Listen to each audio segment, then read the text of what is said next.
Jsme z oddělení sociálních inovací Ministerstva práce a sociálních inovací. No, super, tak to by bylo úplně ideální. A říkali jsme si, že začneme přesně, přestože spousta lidí určitě dorazí, ale že naše konference určitě začne přesně. A je to i z toho důvodu, že v 9:15 začne anglický stream. My na začátku budeme mluvit česky, ale protože jsou tu i zahraniční hosté, tak v 9:15 začne anglická část, což je jedna z prvních organizačních věcí, kterou jsem chtěl zmínit.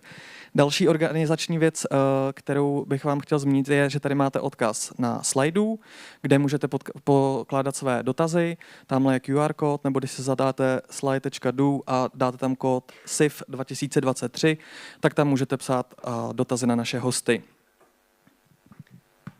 To bylo všechno z organizačních záležitostí. Tak já bych ještě doplnila, že jsme potřebovali začít přesně a to nás bude provázet celým dopolednem, protože naši řečníci jsou z velké části online a jsou velmi zaměstnaní, takže potřebujeme začít přesně i kvůli něm.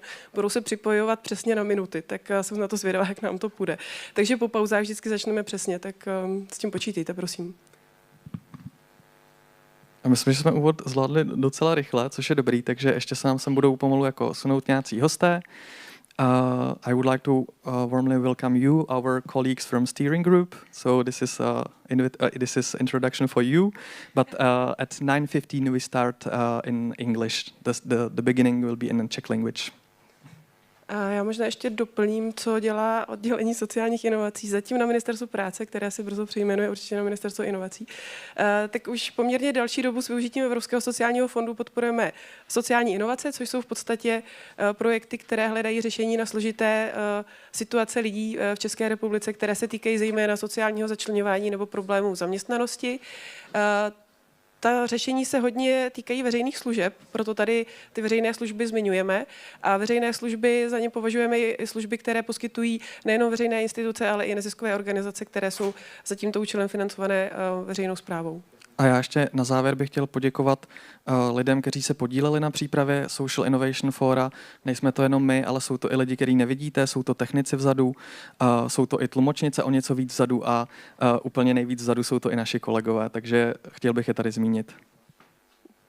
Já jsem chtěla říct ještě jednu větu, která není organizační a dobře se nám to střídá. Tak neorganizační věta se týká toho, kde sdílíme naše know-how, vzhledem k tomu, že podporujeme sociální inovace docela dlouho a máme i poměrně jasnou představu o tom, jak by ideální veřejné služby měly vypadat, tak všechno sdílíme na blogu podporujeme inovace.cz i v rámci podcastu Ministerský jednorožec.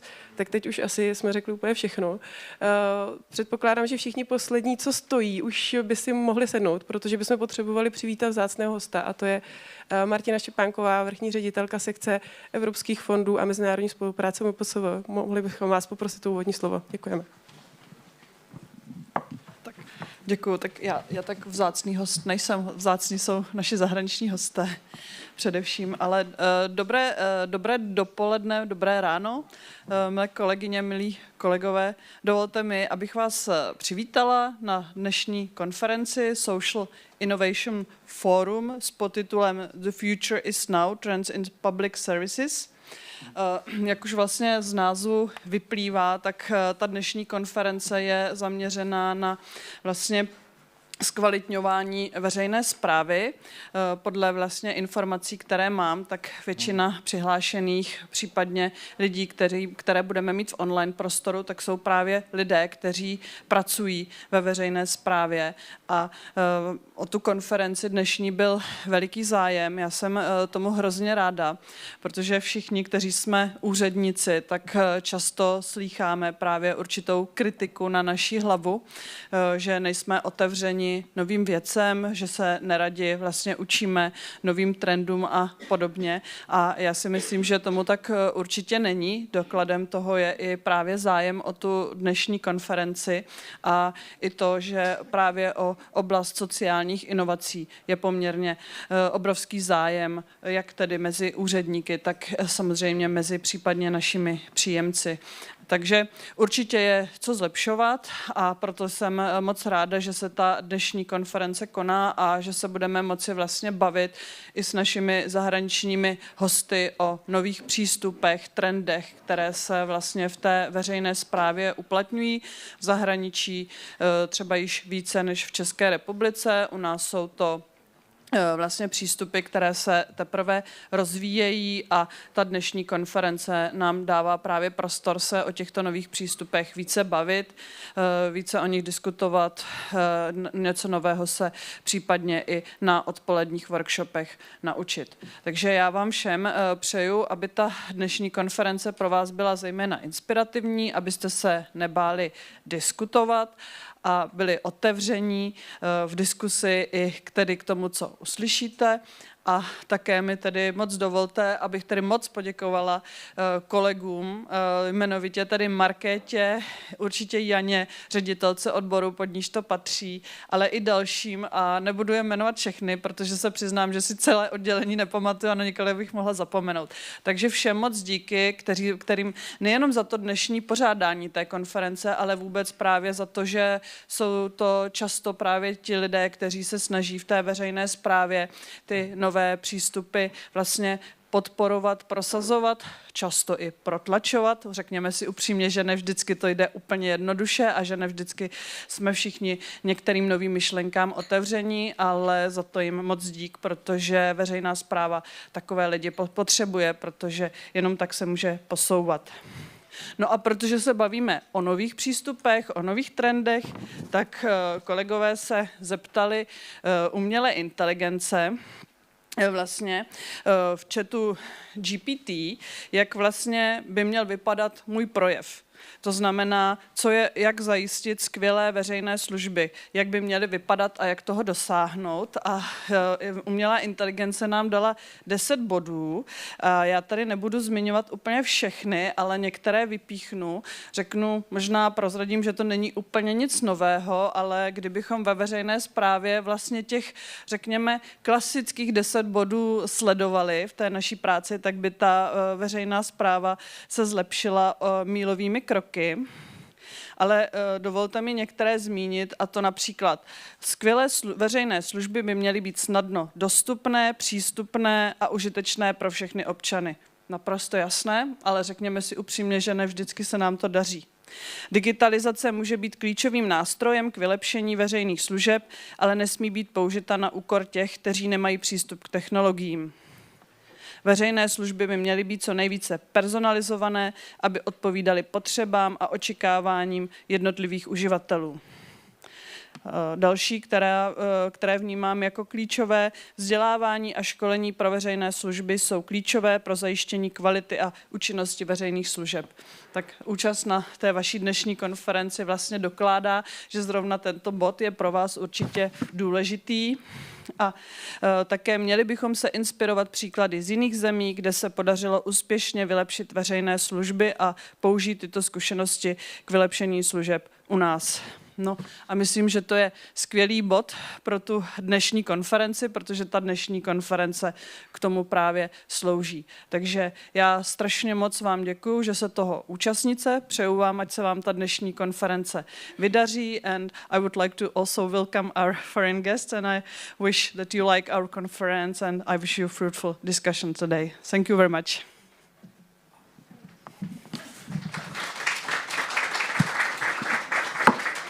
Tak já děkuji paní vrchní ředitelce Martině Štěpánkové a díky tomu, že jsme začali včas, tak máme ještě trošičku pauzičku do toho, než začne ten online stream. Nicméně bych vás poprosil, jestli byste byli ještě na svých místech a technici nám k tomu možná ještě pustí nějakou hudbu, než bude těch 9:15. Tak díky za vytrvalost.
Hello everyone. I would like to warmly welcome you, everybody who are here in Hybernská, and welcome everybody who joined to us online through WebEx or YouTube channel.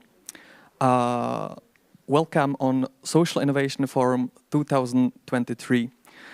I would like to invite here Vladimír Kváča, facilitator of the first block. Vladio, the floor is yours. Thank you. Thank you, Peter. So, my role is to kick off this conference.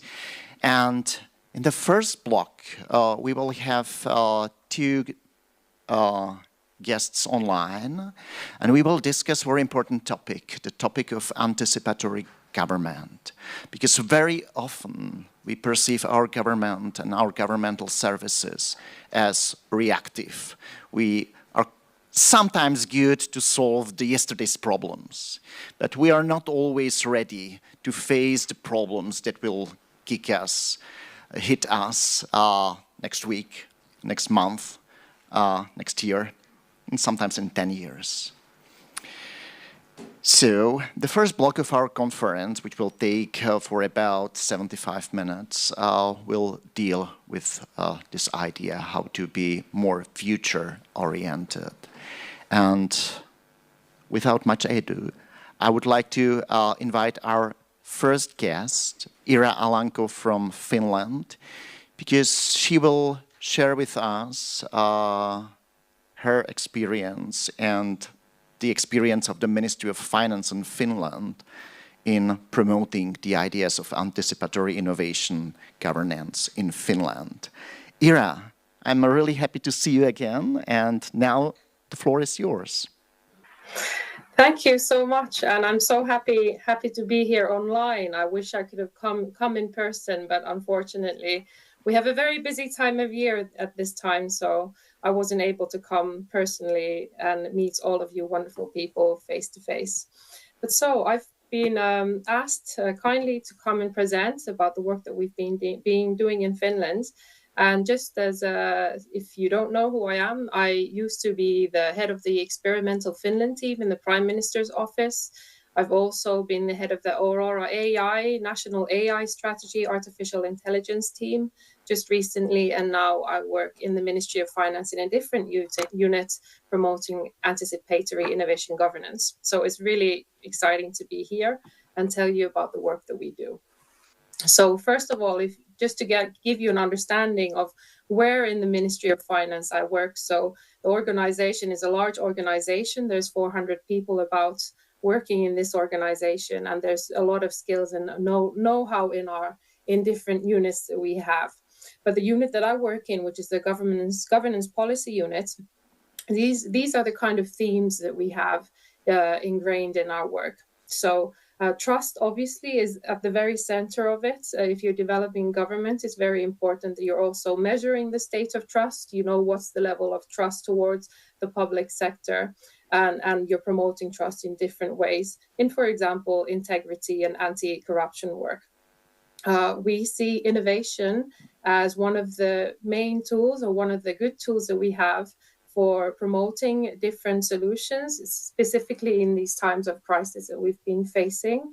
Obviously, in other types of work, for example, the civil service legislation, the innovation does not play such a large role, but also in those kinds of work, we have seen that innovation and sort of innovative thinking also has started having an influence, and specifically foresight, for example, how to use foresight information in drafting legislation. That's something that we've been working on recently, largely with the Ministry of Justice. Of course, knowledge management as well, use of data. Is it like good quality data that's available? Who makes the analysis? Is the data and the analysis available for decision making at the right time? All this kind of stuff is entailed in the knowledge management work area. Then steering systems and stewardship. So for a long time, I'll go deeper into this in my presentation, but for a long time, we've been developing our steering systems, and this anticipatory innovation governance work is specifically in this area. We have a lot of academic cooperation with different universities and researchers. We promote open governance. I'll go more deeply into that also in my presentation. And of course, we have international cooperation. So if you're inspired and you want to work with us, then please do contact. You can contact me directly, and then we are always happy to work with other countries who are working on the same kind of things as we are. And we like to learn from people that are doing different types of work. But why are we looking at anticipatory innovation governance? So I think there is very few countries in the world at the moment that would not say that they've been affected by the pandemic or the rise of energy prices or many other things that have been happening like back to back or almost at the same time. We've hardly recovered from COVID, and there's so many things happening at the moment. Obviously, the Russian attack to Ukraine and all these kinds of global scale events really affect us nationally as well. And of course, then the COVID pandemic was also a national crisis for many countries, because it sort of really put to test the ability to deal and to deal with crises, to deal with difficult situations. And also when there's different issues that interlink, that you can't fix the problem by fixing this one thing. There are many things they need to fix, and then you have to bring all the pieces together to find the solution. So that's why we are working on anticipatory innovation governance, to make sure that we're resilient and able to function in the future as well, on the assumption that the crises will keep on coming, even if there is a break in between. At least hopefully there will be. So what I've done today in my presentation is bring together or bring to light there's different elements of work that all put together give us the ability to work on anticipatory innovation governance. I hope that some of the things that the examples that I provide are inspirational, or give you some ideas. We could work on this, and this could improve what we could do. So the idea I've brought in many different sort of viewpoints, and hopefully at least something from my presentation will be inspirational or of good value to you. So let's start with experimentation and innovation, because that's probably the most national point to start. So I assume that all of you are familiar with this OECD 4 facets of innovation. So I'm talking about this diamond here, and the anticipatory innovation government really looks at the radical innovation, utilizing foresight and this kind of stuff. And the idea of the anticipatory innovation governance is there's foresight, then there's going to be that layer of innovation, but then there needs to be that layer that also manages and controls and coordinates it, and makes sure that there's the ability to do radical type of innovation. So that's it's really important to have that basis of understanding. There needs to be skill sets, how to utilize experiments and innovation work. There needs to be understanding on the decision-making level, so that there's the allowance to do experimentation and radical innovation work, and all different types of elements, legislation, funding, all these kinds of different elements. The reason that we're at this point is because for numerous years we've had concrete action to promote and enable experimentation and innovation. So, for example, the experimental Finland team that I was the head of a couple of years ago in the last government term, we promoted the cultural change, creating the safe space for experimentation, various tools, sharing of best practices, and creating networks and ecosystems that promote and sustain the sort of innovative culture, and allow the sort of bringing together of different elements around innovation, so that it's possible to find the radical innovations through maybe combining different elements that come from different sectors. And the reason that we were able to do that kind of work was because we had strong political mandates. And even if it's not political mandates, then having just from the sort of top level sort of allowance and mandate to do this kind of work is really, really important, because then it makes the work a lot more flow more easily. And then it's sort of, you don't have to constantly be validating why are we experimenting, why are we innovating. So it sort of takes away one sort of obstacle out of the way. One concrete thing that we did also along the way was the OECD Innovation Declaration. We signed that. So it's really good to sort of step up and say that you are innovating.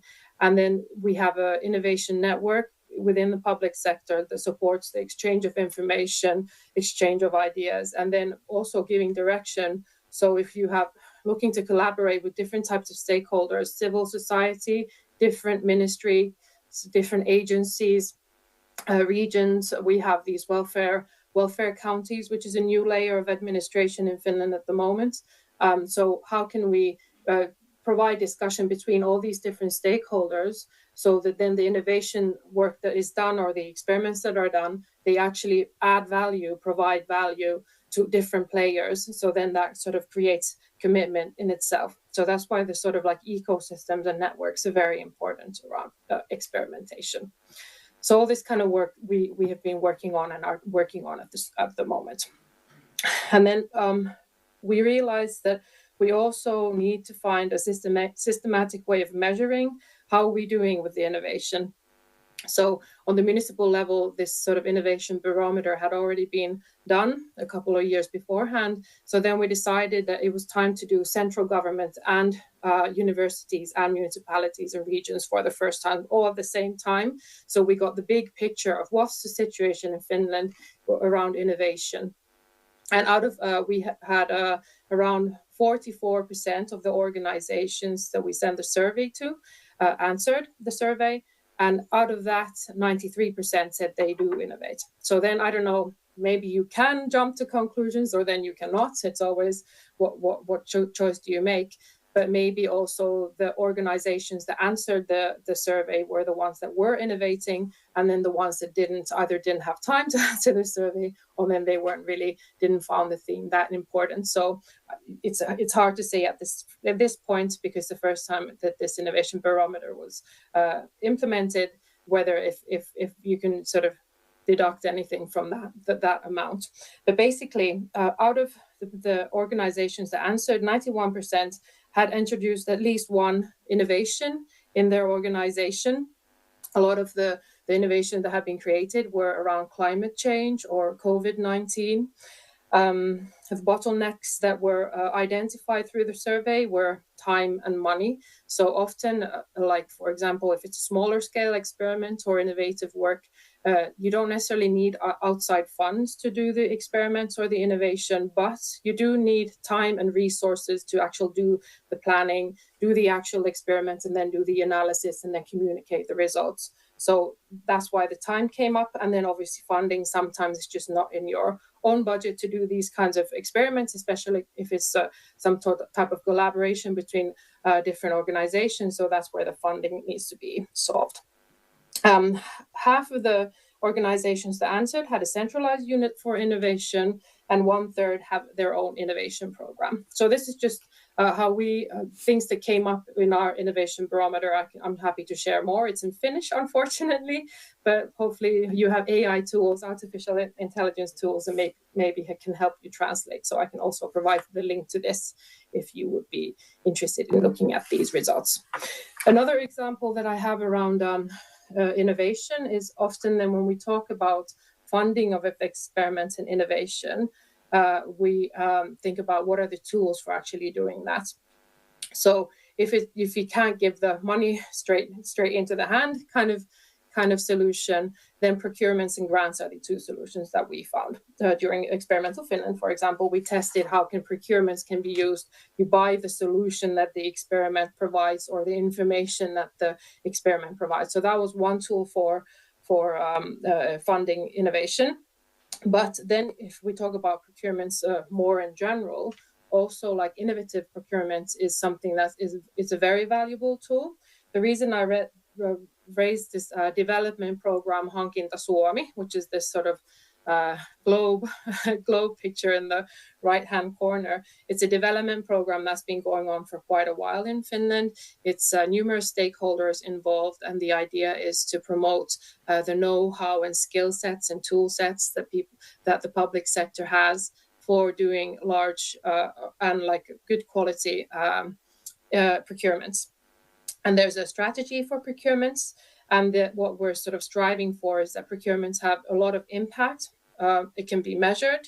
And then also that there's the ability to use different type of procurement methods, so that then if there is the need to do more innovative procurements, there's the skill sets and ability and support available for those who want to do those kind of procurements. And out of the strategy that we have like this strategy for public procurements, and also research says that about 5% of procurement should be innovative procurements. And that, for example, they can be utilizing hackathons during the procurement process, or sort of leaving room for innovation during the process of developing a service or a product and all this kind of stuff. And some of the things that the Hankinta Suomi, the development program, has been working on is also really measuring how is the systemic change happening, where are we going along utilizing innovative procurements, or how are we doing on the amount of skill sets that we have for procurement. So I thought it was important to talk about this, because this is not sometimes something that is brought up as a tool. Then, of course, another tool that, for example, on the ministry level we have is government grants, discretionary government grants. And we've also had work around this. So everything has been made digital now, which makes everything, the funding, much more transparent. It sort of makes transparent also what's the impact of the funding. So then from a decision-making level, if you want to say, for example, like, oh, we've given funds so that there can be innovation to solve something around sustainability, like some sort of sustainability goal or development goal, or then something like that, then you can sort of find the grants that have been given, and then gain information of, okay, well, we put money into these sorts of work, and now the impact of these has been this. So now this would mean that in the next step we want to do this. So this allows also on the decision-making level for there to be better decision-making, better analysis, and better information available. And if you're interested in this, I also found an example for how the grants were developed in Finland. So you can just click the link and find information on there. So please have a look, and if you're interested in this sort of aspect. Then, so if we talk about innovation and experimentation kind of maybe being the basis of anticipatory innovation governance, so then there needs to be that ability to do that kind of work. So then we're talking about the next level, or utilizing foresight. So there's been a systematic utilization of foresight in Finland. We have many, it's so stabilized that we have like sort of different players have a different role in our foresight system in a way. So we have Sitra, which is like our innovation fund in Finland. They create like foresight tools and events on a national level. For example, they just recently, in the beginning of the year, released the mega trends that are affecting our society at the moment. They do it every 2 years. They have all different types of canvases that you can utilize if you want to do like some sort of a foresight exercise in your organization or with your team. So they provide that kind of support, and they sort of, through that kind of work, they promote the cultural change and their understanding towards foresight and anticipation. So then there's a readiness and a curiosity towards utilizing foresight more. Then the Prime Minister's office in Finland has a coordinative role between ministries, and really sort of like through networking and different sort of like official management groups and meetings, they sort of make sure that on the ministry level, there is foresight work, there is anticipation, and it's also brought together in a clear way, so that then the information can be passed towards the parliament and the government, so that there can be a discussion on the political level as well. In addition, then different sort of agencies and municipalities have their own foresight teams. I've added a link to a publication from the Association of Finnish Municipalities that has done a lot of really good foresight work. They've also provided like tools for municipalities, especially in Finland, We don't have quite as many as you have in your country, but we have over 300 municipalities. So like when we're talking about a small municipality, you don't have the resources to start developing your own tools. So it's important that the Association of Finnish Municipalities has been doing this work as well. The reason I've put our tax office onto this guy. So this is also an example of if you want to be innovative and sort of change your image, like the tax office took a sort of gamble in a way. They created this epic tax guy that they use in many of their communication that has gained a lot of attention, actually positive feedback to the organization that something as boring and dry as taxation can be made into something fun and interesting. And that required a certain mindset in that organization from the decision makers, the top level decision makers in that organization, to allow for their communications team to create this sort of brand and then start utilizing it in their communications. But the reason I have tax office on this slide also is that they are a prime example of an organization in Finland that have combined innovation and foresight in a very, very good way. They utilize foresight systematically. They have their own team. They innovate and do experiments based on the information that they gain. And it has actually led to the organization changing direction in their sort of development of services, because they've done something based on foresight. They realized, hey, this is not the direction we should be going in, because most likely something along these lines might be happening. So let's change this element, and the service should be more flexible in this direction. So it's a good example of there being no impact gap between the foresight and innovation work. So that's why I put them onto this slide as well. When we talk about foresight, another thing that it's good to raise is our government report on the future. It was just recently released, and basically this is the fruits of all the effort that the Prime Minister's office and all the ministries have put in for years. And this is the report that provides a tool for discussion between Parliament and then the public sector. And within Parliament, of course, as well. We always have coalition governments, so on the political level, there's a lot of discussion. And the way that the report on the future was made, there were 50 dialogues on the futures of Finland. And the idea of this was to involve those that don't normally take part in foresight discussions. For example, if the Prime Minister's office or the Ministry of Finance says, hey, come talk about the future, this is really interesting, often the people who would possibly come, if anyone would come, then they wouldn't be the people that we would actually want to know how they're doing and what they think about us. So the dialogues were a way of gaining information that we wouldn't have otherwise gained. And I'll go into dialogues a little bit further in a minute. The government report on the future had two parts. So the first part was kind of like these scenarios. All the ministries were involved in writing the scenarios. And it was really a showcase of how the central government can face and prepare for the future, and maybe actively also start building the future that we want. The second part of the report on the future focuses on legislative drafting. So when I said earlier about foresight being utilized in legislation, so the idea is that before the law is drafted, before the drafting process starts, foresight should be utilized so that then we can create an analysis of in what direction, where should the legislation give space for innovation or give space for something else. So kind of recognizing what is the future that we're heading for. And they also, in this discussion, wanted to bring in the future generations. So the generations that maybe haven't even been born yet, we don't know exactly what the Finland will be in like 50 years time or 70 years time, but the legislation will still be in place. So taking into consideration things that might have happened by then, that will have an effect on the rights of the future generations. So having this aspect when new laws are drafted, I think that's a really exciting step that we're taking in Finland. And this is work that we will be doing in the next government term, probably, hopefully, providing that the political level will give a green light for this kind of work.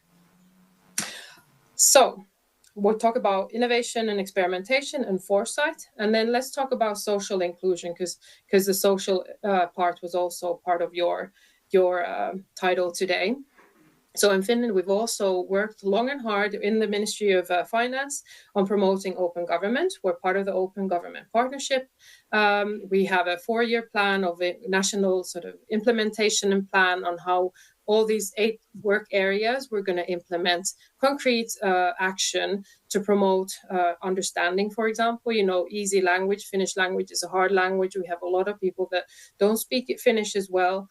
So that they would be able to, for example, get employed or understand what is maybe a crisis situation. So like promoting ways to promote understanding.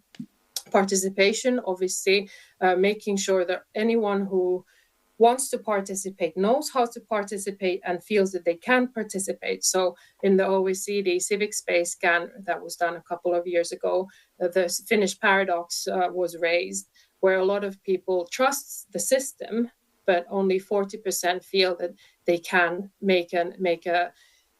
can participate or know how to participate. So there's a lot of work still to be done in Finland in this subject area. Open procedures, transparency, government as an enabler. Civil society has a large role in Finland. For example, in the health and welfare sector, often the civil society players have a large role in making sure that people are well and they feel well, they have hobbies, and they feel empowered to sort of like go after the life that they want. So working with the civil society is really, really important for us. Open data, so it's good quality data, the right data sets or the important data sets are open in a way that they can be utilized. We've also entailed like ethical utilization of artificial intelligence under this. So because we're going very much in the utilization of AI direction, so it needs to be done in an ethical way and a transparent way. Communication, so that there's not just that it's a top-down from the sort of ministries or agencies outwards, but also that there's a feedback loop. So the communication is both ways, which in itself builds trust between different stakeholders. And with the same with trust, it's the idea that everyone trusts each other, and that sort of creates the stability in our society. And access to information is actually written into law for us, but the sort of understanding of exactly what the law requires is very different between different players. So we work to make sure also that everyone has a clear understanding of this. We have many actors of open government in Finland, many different levels. And then we've created this new sort of like social innovation of dialogues. It's a very, very simple model. Here are the ground rules. So basically, people sit down either online or face-to-face. If it's face-to-face, it's 10 to 15 people. Even online, it's about the same. Otherwise, the dialogue needs to be really long. And these are the ground rules that everyone commits to. And then for 2 hours, you talk about the subject that has been chosen. It's very simple, but it is actually been a very, very large discovery for us in Finland. So during the COVID-19, the pandemic, we arranged the lockdown dialogues in 2020 and 21. There were almost 300 dialogues and over 2,100 participants. And these are people from all walks of life. There were people who were staying at home, looking after their sick spouse or parents. There were, sex workers from the street. There were, all different from different minorities, representatives, really, really like reaching out and getting people involved in the dialogue that we really, really would not reach in a normal sort of way. So that's why we found that the dialogues were a really good tool, and we developed the national dialogue model based on this model.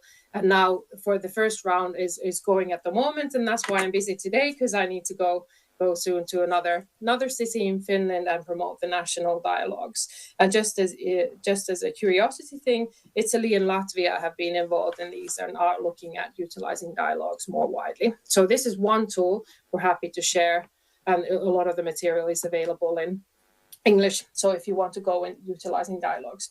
Then if we go into the innovation governance, we have had numerous projects that have been looking at developing the steering system over years and years. So this is just the next step in developing our steering systems, and really like looking at, if we have a good foresight system, we have the ability to innovate.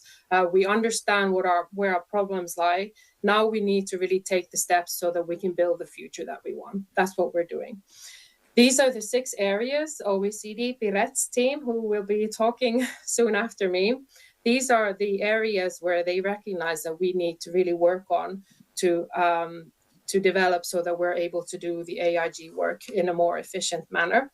And we're not looking at these specifically, like we're looking at as a whole, that all of the different elements, they support each other and the work supports each other. So really looking at funding and legislature, looking at how the capacity of public servants, are they able to utilize foresight? Do they know how to utilize it?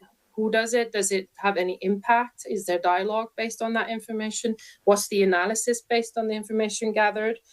Commitment to long-term change is something that is an issue in Finland. This is something that we're facing soon since we're changing governments. We're looking at what are the new ways that we can collaborate, different organizations, well, horizontally and vertically in the public sector.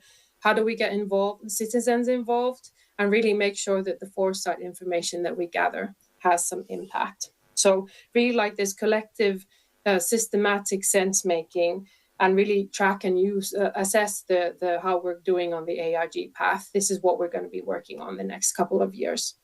This is a picture I actually took when last fall in Prague when I was there, because thank you for the presidency, and you're hopefully all recovered from the presidency 6 months.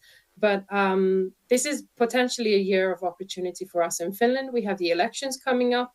Hopefully the coalition that forms will be pro-anticipatory innovation governments. We'll have a new government program. We have had discussions and instilled some of the things that the OECD has recommended already into our system. And we're hoping that then coming years will be the sort of like next big steps that we take in Finland. And maybe as a word of encouragement, do be curious and do be sort of willing to try something new, and like very sort of boring elements, like for example, I brought the procurements and grants, can add value to something that can be something brilliant in a different context. So thank you very much for your time. Is there any questions or anything in the chat? I'm happy to answer questions if there are. Thank you, Ira. Definitely, there are questions in the Slido. I will try to ask these questions to you. Thank you very much for your interesting presentation with a lot of inspiration.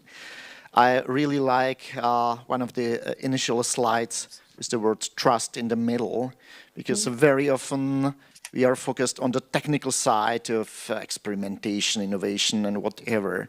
But I really like how many times you mentioned things like culture and trust, because it's not only technical, but it's also social dimension of how to change the way our governments are working. Definitely, all the participants, either here in the room or online, can ask questions using Slido, using the hashtag SIF2023. But we already have some questions there. The first one from Martin Polášek was, in my understanding, what's the main legitimization of the experimentation generally? How do you sell experimentation? Is the narrative to spare money, to generate greater impact of policy? Because it's not always easy to sell doing experiments. So what's the main reason that that people can be persuaded? That's a really good question. Then the validation question is something that always comes up. And unfortunately, there's no silver bullet or a straight answer. It depends kind of who you're talking to and what's the string. You have to sort of understand what string to pull. the sort of arguments that we use, for example, in the developer community, if I start from the bottom up. So like on that level, it's sort of often, if you're doing the experiments, it gives you sort of satisfaction in your work because you get to do innovate and you get inspired by what you're doing, and you can actually provide an answer to something that someone else wasn't able to solve. So, and you get to work usually with other people because it's very hard to do experiments on yourself. So like on the sort of ground level, those are the kinds of things that motivate. Then when we talk to sort of like middle management, top management, that kind of level, then this is where we sort of like have to validate why should we take risks to experiment, or why should we allow people to use time to innovate, and these kinds of things. Then we're talking about sort of productiveness or the sort of resilience, which at the moment with all the numerous crises that have followed, the resilience is a very, very good argument, because without innovation, without really sort of like testing what are the options that we have, then you might end up putting a lot of effort into doing something that then you will just, it will not work in the end sort of like solution. So you really need to sort of like test and find what is working at the moment, what's working on the sort of like ground level. So then you can sort of add layers onto it and then be more productive in the end, in the long term. So even in the short term, there's more risk taking. It's actually taking less risks in the long term. So like it's sort of like changing the mindset to thinking about long-term solutions is sort of like what works on that level. And then when we talk about the sort of like political or that kind of level decision making, then it's sort of like understanding what are the political goals and what they want to achieve, and then sort of like seeing how the solutions that might be provided fit into the political goals that they have. So it kind of varies depending on what level you're having the discussion or argument on. Thank you. Maybe one related question, which is somehow technical, is how is the experimentation institutionalized, meaning in legislation, in the policy life cycle? So how it is in Finland? Yeah, so it's not written into law that you have to do experiment. It's more cultural sort of like processes, like culture of experimentation and innovation, and also processes and tools for utilizing we see it as we have a box of tools, and then you can use that tool if you want to, but you have to understand what the tool's for and how it works. So then you can understand how to use it better and whether or not to use it in the first place. But on the legislation level, for example, when we've had really large experiments like randomized controlled trials, for example, the basic income experiment gained a lot of attention in the last government term. And then it requires its own legislation if it's like a national level experiment or RCT trial. Then we had actually created its own sort of like guideline for legal drafters so that when they make the law for the experiment or the sandbox, then they know what kind of elements they need to take into consideration when they draft the law. So then, it has to have a certain time that it's in place. It has to be restricted to a certain sort of like group of people or a certain area. So there's sort of like guidelines for how to draft the law to do the experiment. But as in itself, there isn't like a law that says for experimentation. This is a solution we made in Finland because it fitted into our sort of like legal context better. Okay, thank you. Well, I have one question that comes back to the trust. Actually, you mentioned that you measure trust. How do you do it? What's your measure of trust? Yeah, we have surveys that we do. For example, we just had around the integrity work that we do.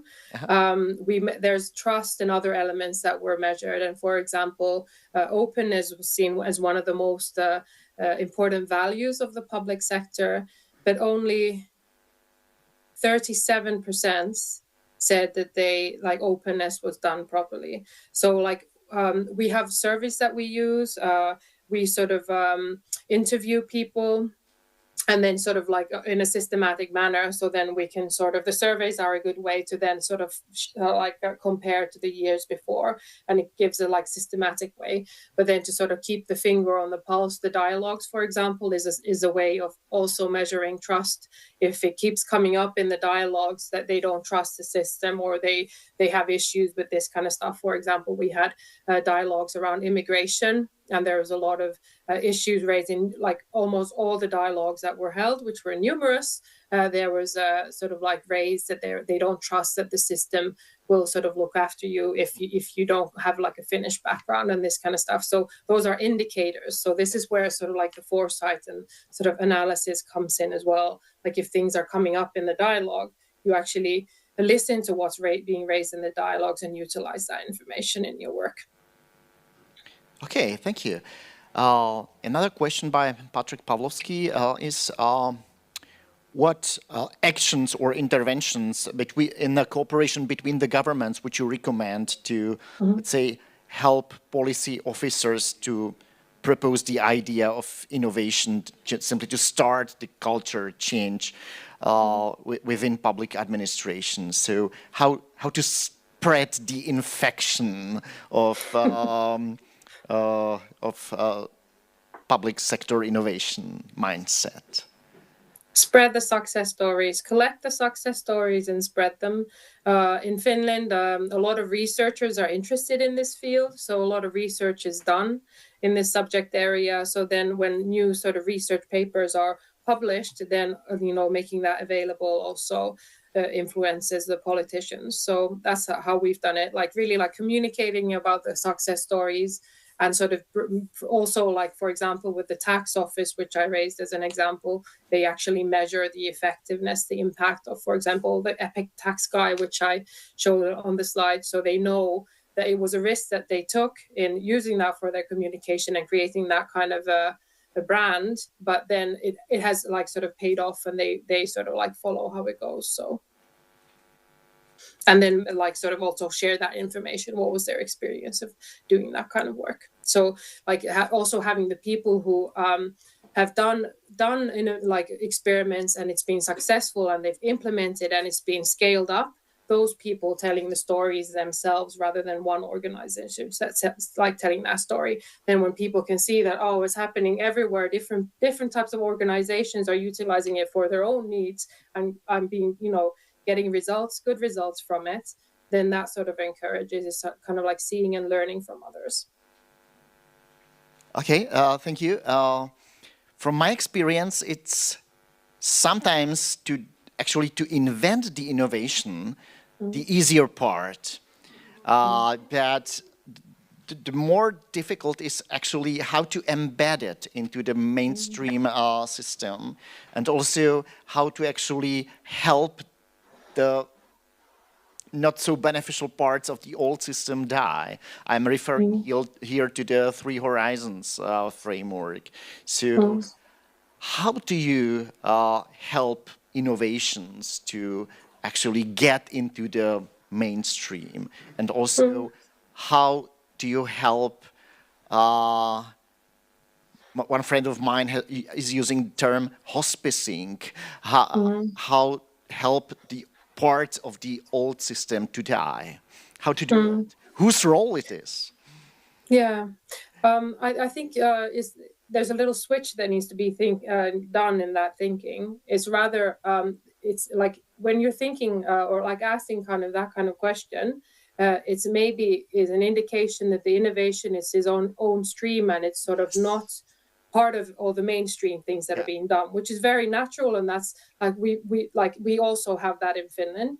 And when we realize that okay, so this work is not actually hooked up kind of into the mainstream where everything goes more smoothly, or like the change actually happens more smoothly, then you have to need to find ways how that the innovation work is connected to kind of the mainstream. So like, for example, if there's experimentation that you're sort of looking at, okay, we recognize that these parts of to borrow his quotes, the part of the old system need to die, then sort of having that sort of like mandate already from the beginning before the experimentation and the innovation begins, that what comes out of this work will lead to something in the mainstream surrounding, so that the certain parts of the old parts will die, which is kind of a horrible way to put it, but so like really like making sure that there's a connection and there's ownership and commitment to the solutions that come out of the experimentation and innovation. It's really good, and it's well and good to have that kind of innovation that sort of like looks for solutions constantly and provides them.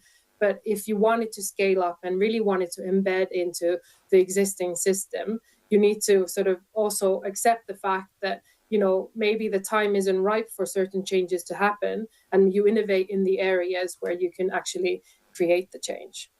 Okay, thank you. Maybe time for the very last question, because I've spotted that Piret Tõnurist from OECD recently joined the session.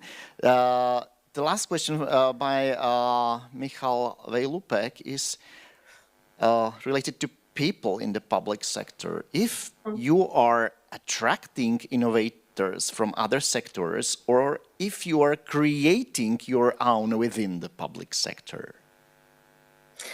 This is where we really need to do better. But we have organizations that have succeeded. For the example, the tax office and some other agencies, they have created an image of being an innovative organization, and they have got the best people working in their organizations on experimentation and innovation. So if you create that brand and really build your organization to be an innovative organization that allows, gives the safe space, utilizes the things that come out of the experiments, then you will attract the best people into your organization. But if they come into your organization and realize that this is not leading anywhere, I'm much better off doing this work somewhere else, they will not stay in your organization. Okay. Thank you. Thank you very much, Ira, for your presentation and for very inspiring answers to our questions. So thank you, and hopefully you have some time to stay with us a little bit longer. So thank you. Thank you. Thank you. Have a fantastic day. Thank you. And the applause is for you.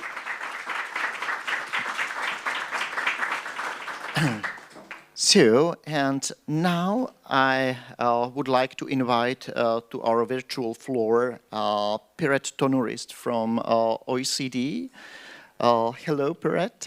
Nice to meet you. The floor is yours, and you have some 15 minutes to share with us anticipatory government and mission-oriented innovations from OECD point of view.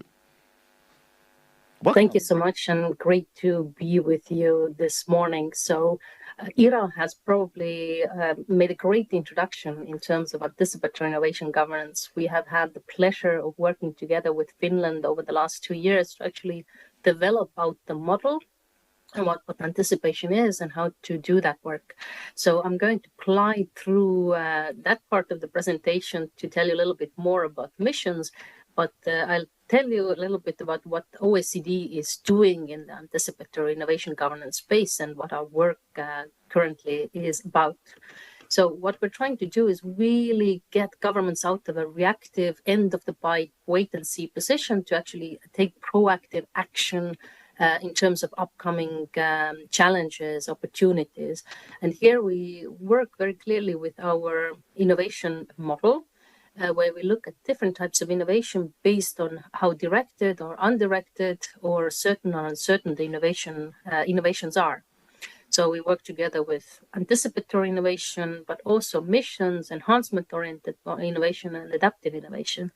And enhancement-oriented innovation, of course, is by far the most common in the public sector because we're trusted with public money, and there's always drivers like austerity and cuts and fiscal concerns that actually drive doing the same or more with less money. So it really has a great driver in the public sector to actually innovate. So a lot of innovation is actually going on continuously in the public sector as well.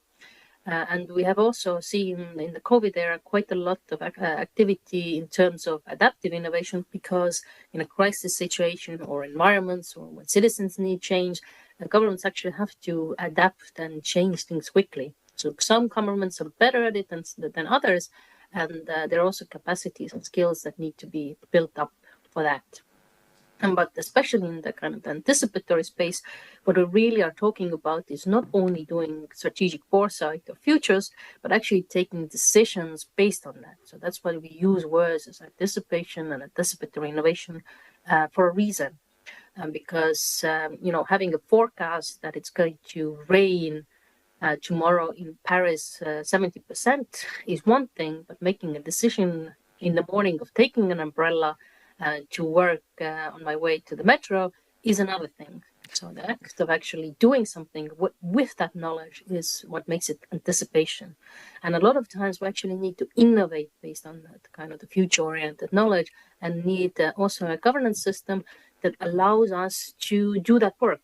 So it gives us agency, the ability of civil servants to work together with that information, to collect that information, but also experiment and use different tools and methodologies from scenarios and others that can guide us in the kind of the anticipatory innovation process. And we also need an authorizing environment, essentially kind of the legitimacy that helps to counter vested interests, or you have policies already or strategy in place that may be challenged based on that procedures. We need an environment that gives feedback that this work is necessary, and also evaluates its usefulness to the public sector itself. So what we have been doing in Finland specifically is tying the anticipatory innovation governance to government functions. So actually looking at which government functions and how should be changed based on this kind of the need to actually integrate anticipation into governments, from human resource management, leadership, strategic policy making, budgeting, regulatory government, open government procedures, and so forth. So what does it look like in practice in the context of how our governments look like? And also in Finland, we also saw the need for two different new functions in government, and it was specifically connected to transition function. So how to hand over complex, evolving, future-oriented topics, policy topics from one government to another. So how to do that well. And the second was also in terms of how to assign responsibility for complex topics, upcoming topics. So how to actually analyze them, and how to assign responsibility to them in new organizational forms, that new areas of work do not get stuck in silos where they're looked at from one perspective only. So doing that work in different pilots. But overall, in the anticipatory innovation portfolio, we are actually moving towards anticipatory innovation governance principles. So we have done quite a lot of work across the OECD countries, and we are getting towards kind of these functions or principles that one way or the other have to be formed by governments to actually do anticipatory innovation well, or do anticipation well in a government setting. So we're moving towards that. And the other work that we are kind of building based on that, we have a lot of work on capacity building in governments. So we're working in Ireland, Lithuania, Malta, Italy, on building actually the systems for anticipatory innovation, and also the capacity. So what kind of competences we need in government, what do leaders need to know about those type of methodologies, and workings to actually integrate that into policy making in its entirety. We're also doing work on a kind of risk management system. So together with Sweden, we are looking over their civil defense system to actually integrate the anticipation as part of that. So where do we get knowledge from risks? How does anticipation and different types of scenarios fit into our choice of reaction to risk, in terms of, is it be prevention? So do we prevent the risk from happening? Do we prepare for it? Or do we also have contingency plans of materialization of risk, or we can actually need to innovate out of that? So using those methodologies in a very specific area of risk management as well.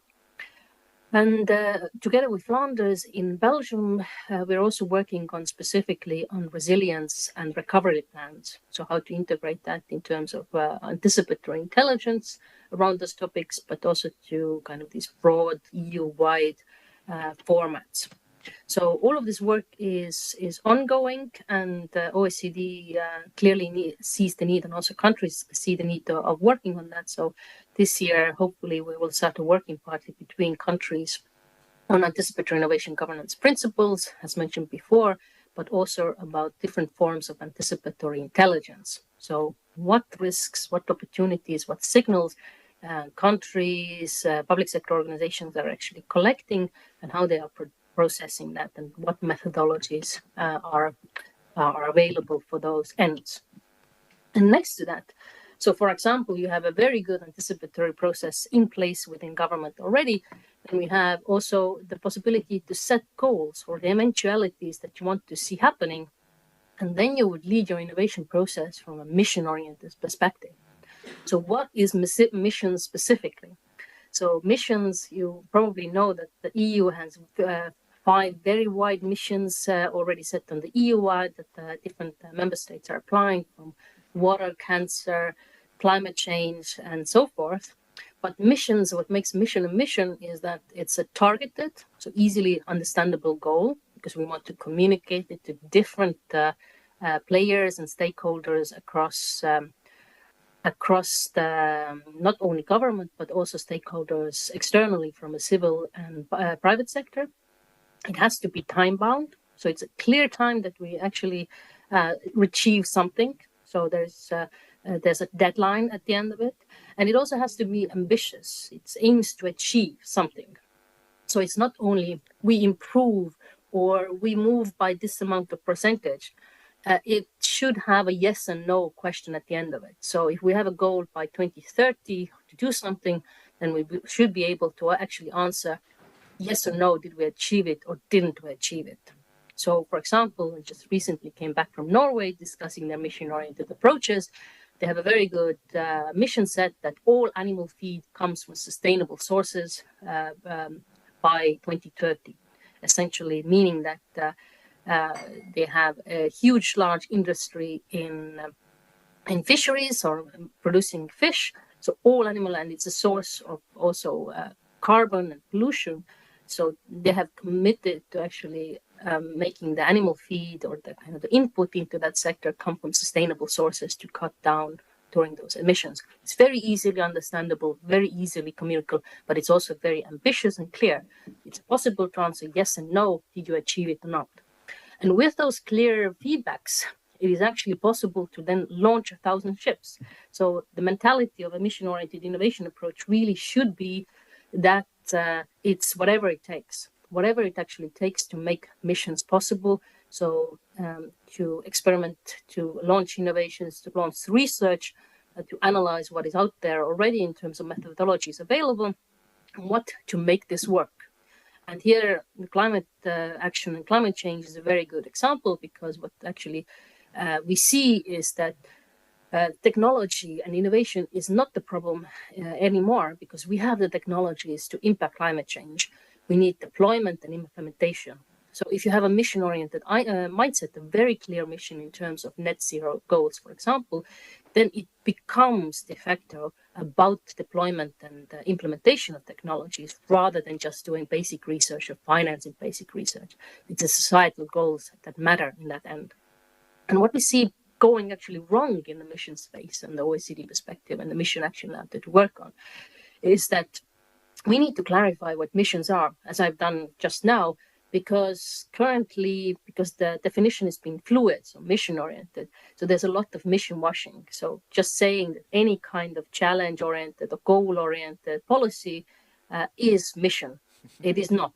So there's a kind of real need to actually be clear about what missions are, and to clear what their competitive advantages are, what necessary and sufficient conditions are needed in the right environment to actually implement them, that you have a high-level leadership buy-in for a mission that is set, that is pushed forward, that you bring them out of silos and the ways of working that we often also see that missions sometimes are bound in science and technology and innovation or economics ministries, and yet they're actually achieving them relies on other ministries to actually achieve them. So and due to the fact that those ministries usually have only research funding goals, then the mission becomes about research funding. But as I said, with the climate change example, this is not what is going to get you the fulfillment of the mission. So you have to have a possibility to actually break silos and work across silos to work in this way. And for that, you also have to assign ownership and responsibility over missions in different ways that is done in government so far, and prepare for different political fluctuations and changes and struggles, because you have to future-proof your missions. Because usually a mission cannot be potentially achieved in just 2 or 3 years after the coalition government has come together, reached an agreement, and the mission goes forward. So you have to actually think about those things. And you also need to address skills, mindsets, and tools to work in that. So whatever it takes away to get to that mission, evaluate that in new ways on how it works in practice. So coming to all of those points very quickly, what do we do in terms of helping countries actually implement missions? So we analyze the critical risks connected to implementing missions. So what are the problems connected to that? What the community needs are. So mobilizing an ecosystem, skills, method, capacities connected to that. We also have a partnership with the European Commission to really address and think about the governance of missions, how to do portfolios, so how to align different projects and programs in government to reach the mission, and how to evaluate and monitor those things in practice as well. And what we do in terms of action learning in countries and in our demonstration cases, we run mission boot camps. So essentially from mission setting to mission implementation. So the boot camp itself actually adapts. So for example, if a country is interested in mission setting or stress testing early on their mission, so is it actually a mission? Is it the governance structures and the context and the stakeholders and the theory of change connected to the mission actually fulfills the goal that we have? And the boot camp, we have modules to actually help countries and organizations to examine that together with their ecosystems, what the kind of skills are necessary. And the boot camp modules adapt from our side then to the mission stage and the timing as well. There's collectively projecting a mission of the future, using future personas or mission horizons to different portfolio options and indicators of success. So we have developed this approach to just essentially also to learn how to do missions in practice, because we didn't have a guidebook on how to do missions in real times. And what the mission action also does is we do demonstration courses of kind of OECD diagnostic work. So we have also a self-assessment framework about the success of missions that we just concluded in Austria for the first time, demonstrator, to really analyze from an ongoing mission perspective what the barriers and hindrances for the success of that mission are. So we looked at the specific governance structure of EU missions in Austria that are put in place and what is stopping them to actually achieving their cancer, city, soil, climate, and water missions. So the tool is a survey tool for the mission stakeholders, produces information that allows us to discuss in focus groups with stakeholder groups about what is going on, to kind of reach understanding what to change in the governance structure or the working of the mission in its entirety. And we're also working on specific missions connected to specific fields. So of course, we have done analysis on net zero, mission-oriented innovations that you can learn from abroad. But the next thing that we're trying to do also is to go in the field of health and concentrate also on specific issues around governing net zero transitions or governing mega projects or governing specific change and transformation programs in these areas. So this is kind of the research program that we have going on. Thank you for now, and I hope I'm open for questions on Slido on this work. Okay, thank you, Piret. Thank you very much for your intensive presentation. Definitely, when someone thinks about doing governance differently, OECD is always a source worth to have a look for inspiration and also for the support. I'm really interested in the idea of the mission boot camps, how to send politicians there. But as you suggested, I know that you will be available here for a Slido discussion. So I will now ask Peter to explain us how technically this part will be realized. So okay, thank you, Vladia, for facilitation. Now it's time for coffee break until 10:30, and during that time you can ask Piret questions through Slido. The code is SIF 2023, and we will be back at 10:30.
Start, I wanted to say slowly, but I would like to start quickly, but there are still not too many people in the audience.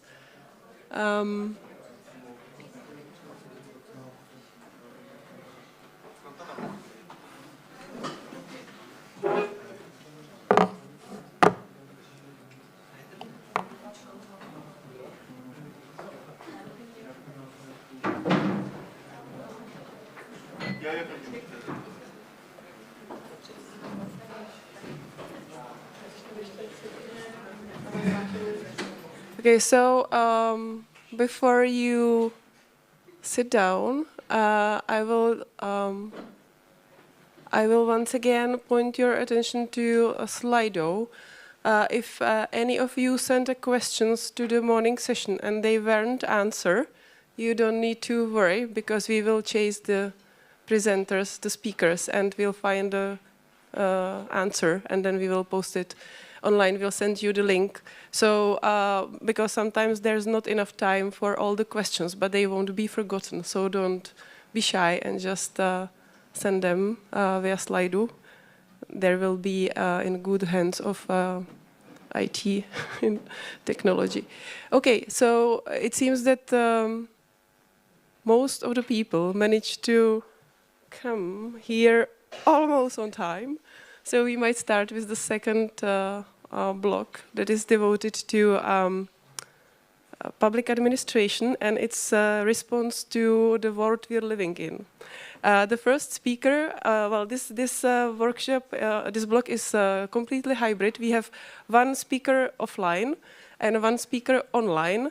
The online speaker has a set time when he's going to show up, so we'll see whether it will be as successful as in the first block. The first speaker, whom you already know a little bit because he kindly facilitated the first block, is Vladimír Kváča.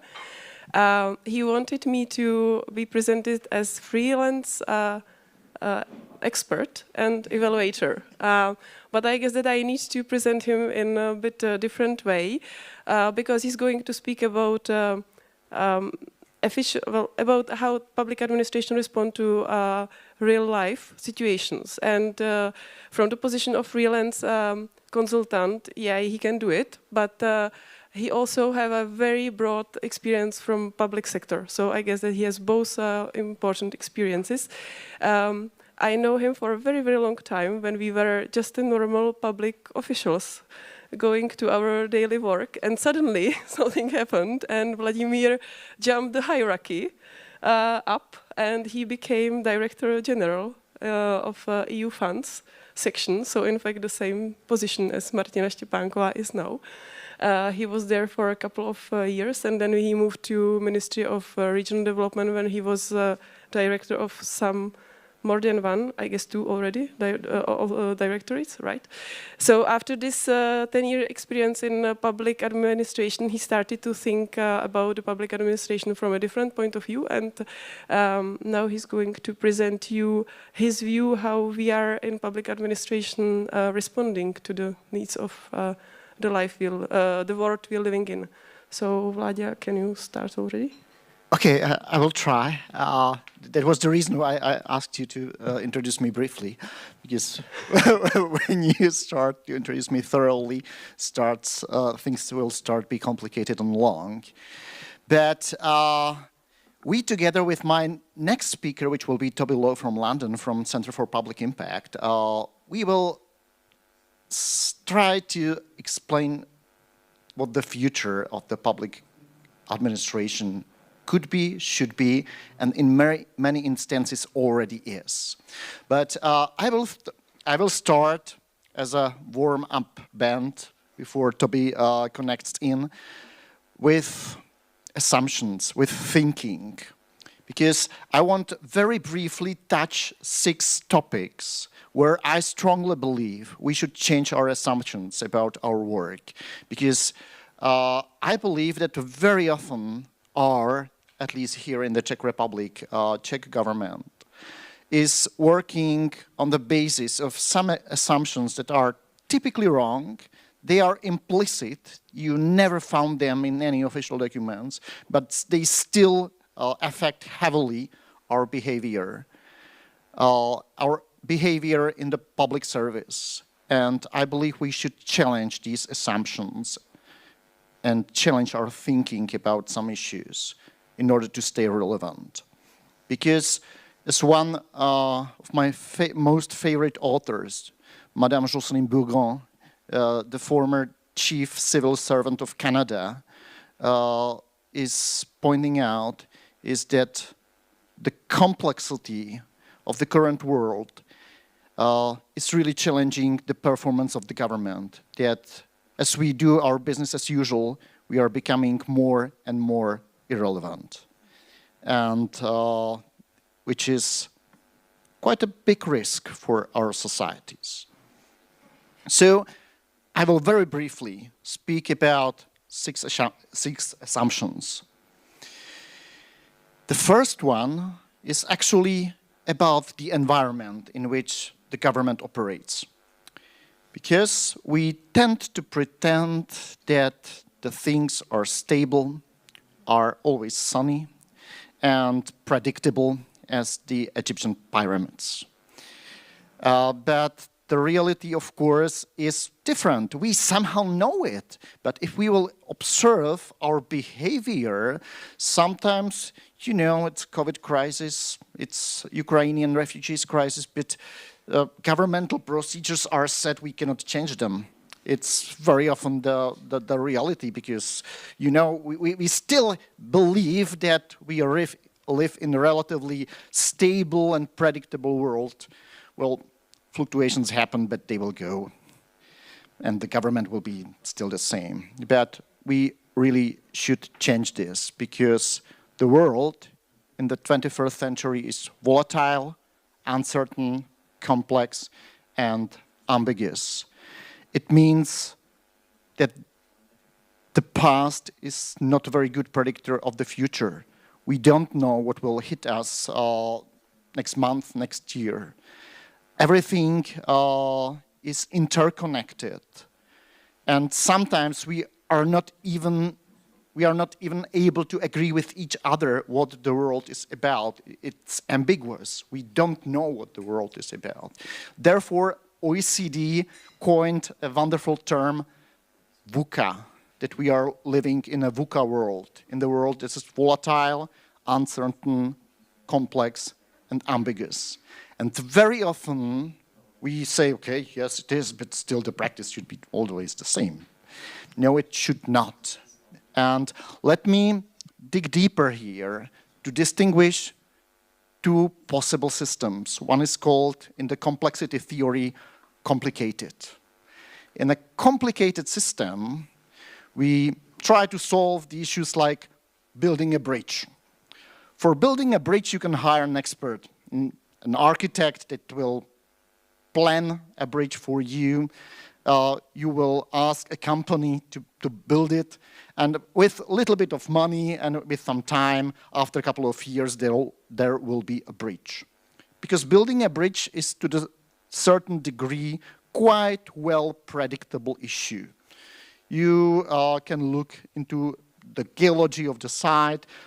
Each bridge is a little bit different, but with expertise, you can develop a decent plan. But if we are in more complex systems and in more complex environment, like solving social exclusion, where it's not technical, but it involves people, we are having much bigger problems. In the complicated domain, really the good way of management is to sense, to see the data. I have to build bridge here from here to there. The traffic capacity should be like that. I should analyze it and develop a plan and then do it. That's the typical modus operandi of our governments, because we typically start with analysis. We connect the data for a couple of months, then we analyze, again, a couple of months, then we develop a plan for a couple of months, and then hopefully we will execute it. But in the meantime, the world is completely different. So we have to live in what is called a complex domain. And Ira Alanko, to the large degree, spoke about this. Because what's the rational behavior in the complex domain?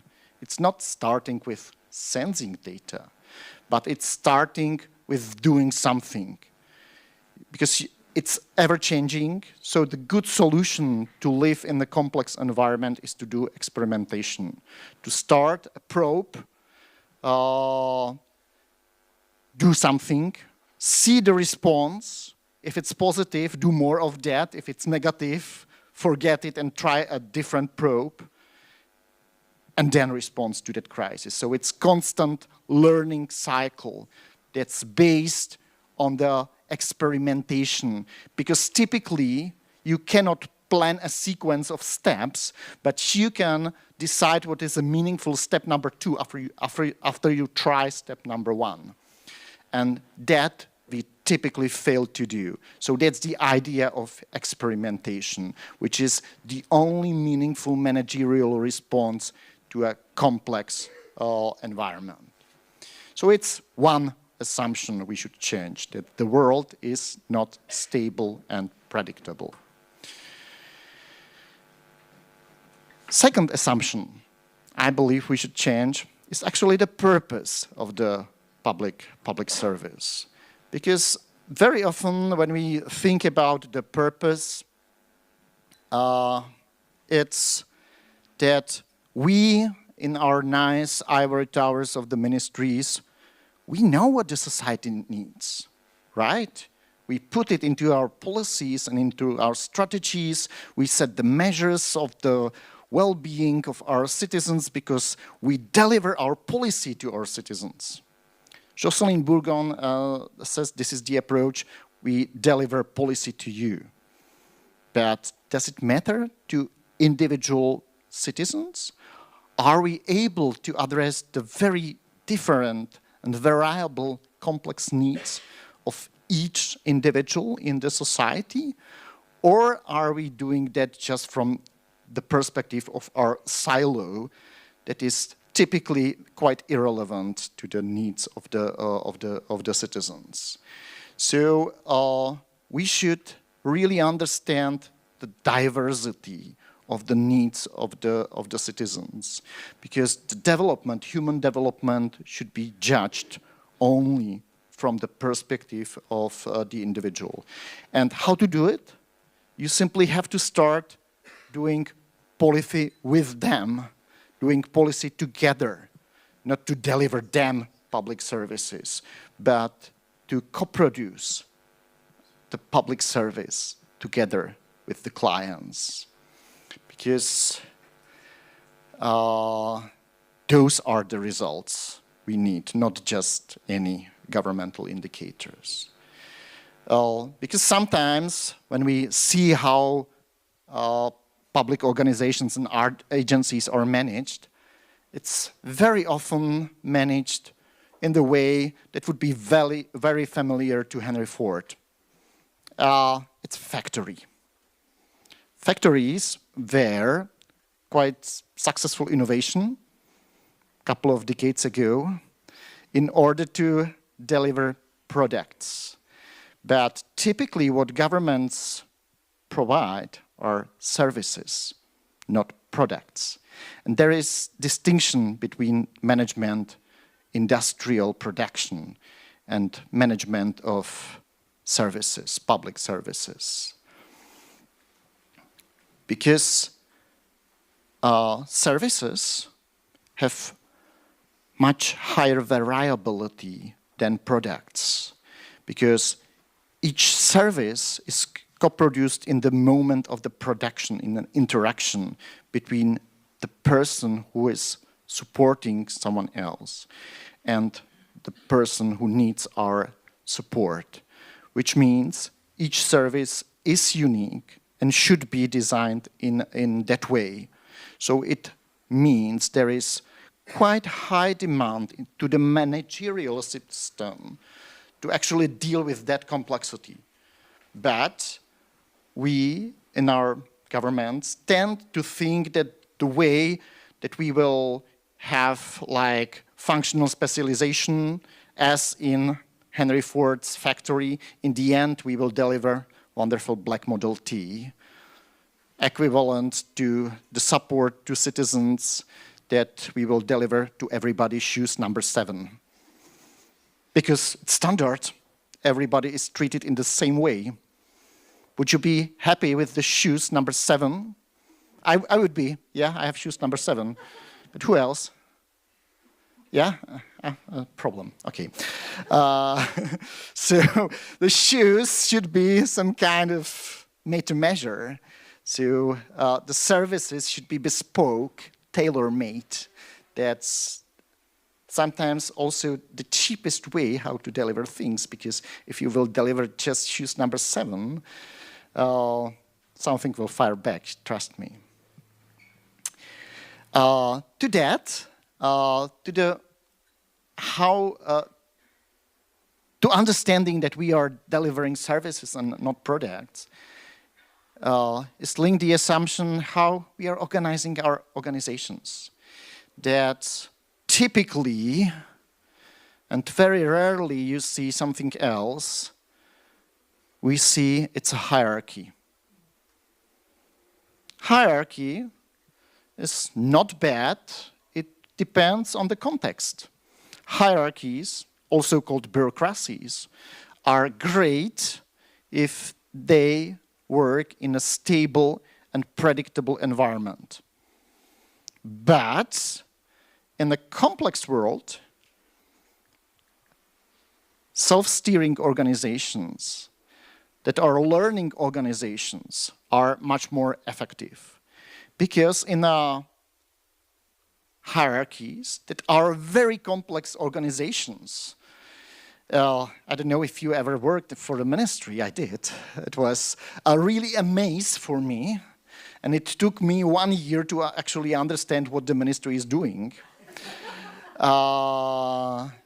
But as a result, we typically deliver just very simple services. Public employment service can give you this benefit or can send you to that requalification. And here is the list of vacancies. But if you have at the same time problem with elderly parents or with your addiction, the public employment service will do nothing about that. So our agencies are designed in the way to deliver simple services. But we typically need to get complex services that will respond to our complex needs.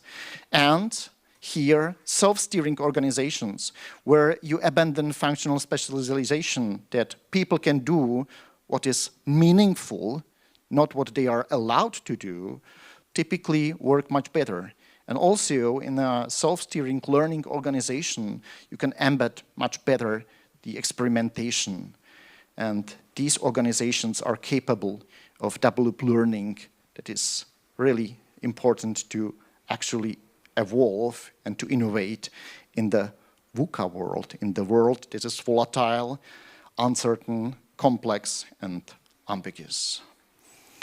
And it's not only a hierarchy that could be a problem, but sometimes, or very often, we have some assumptions about what motivates our staff. How we can make our civil servants at the front line work better, faster, cheaper. And it's very often based on sticks and carrots, because there are rules you have to obey. There is typically not a very great carrot, but still you can get something if you will obey and do what you are told, not necessarily what is good for citizens. But the science shows that extrinsic motivators are not very good, especially when the person is supposed to deal with the complex problems. And here what works is intrinsic motivation of the people. And people sometimes ask me, how can I motivate my people? They are terrible. They are not capable of doing anything. And the answer is typically stop demotivating them. Because intrinsic motivation is inborn, but easily to be killed. And we typically develop our organizations in the way that is killing intrinsic motivation of the people, especially because we are replacing it with extrinsic motivators like salary, like rules, etc. So in order to be still intrinsically motivated, you typically need autonomy. It means I am able to organize the work in the way that will make sense to me. I need mastery. I need positive feedback about how I am performing, if I am actually helping the people I am supposed to help, or if I have just very narrow window of the things that I don't know what was before and what will be after. And I have to be connected to a higher purpose. That's typically not a problem because people are entering the public service because they feel the need to serve the society, but very easily and quickly they are frustrated by the lack of autonomy and lack of positive feedback. And instead, we are using indicators or smart targets to measure the performance of our people. With one friend of mine, we did archaeology of the term smart indicators. And actually, in the very beginning, when they were not a consultant's folklore, they were meant for one only thing, for self-motivation. So smart targets, smart indicators of our self-motivation tool, never considered and never developed to manage teams, organizations, or countries on the basis of targets. It's very interesting because it's a part of extrinsic motivation. And if you will extrinsically motivate people, it's okay if it's routine manual work. For Henry Ford, on the conveyor belt, it works. But not if your staff is supposed to solve complex problems, like long-term unemployment. And the last thing is linked to assumptions about accountability. Because we all believe, and I agree with that the public organizations should be held accountable for their actions. That's quite clear. But the reality is what is called accountability overload. Because in the moment you enter the civil service, you probably fail in some rules by doing or not doing something. You are immediately guilty.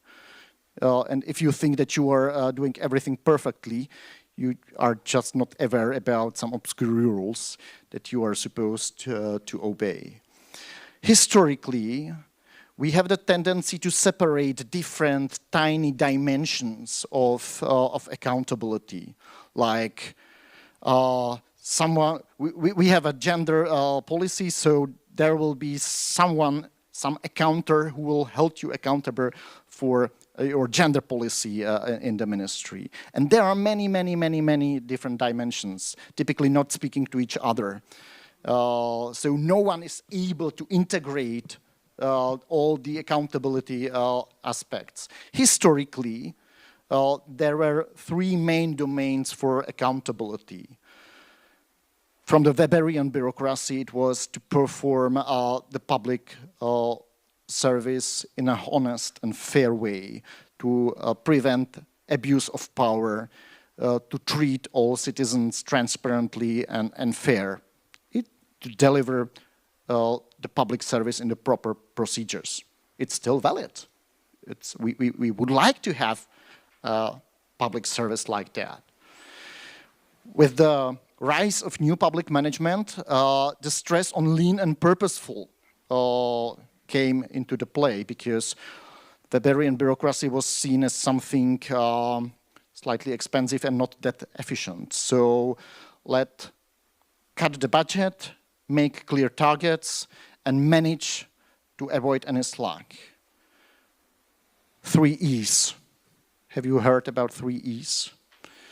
Yeah, you always sign that all our actions are 3E. Never understood what it is, honestly. And with the rise of, let's say, crisis like the COVID was, we also want our public administrations to be robust, resilient, and adaptive, because the citizens want us to be there even in times of crisis and help them in the times of crisis. The government is there to withstand shocks and keep operating in the crisis. The problem is that these separated dimensions of accountability are in conflict. They are actually contradictory. For being robust, resilient, and adaptive, you need to have backup systems.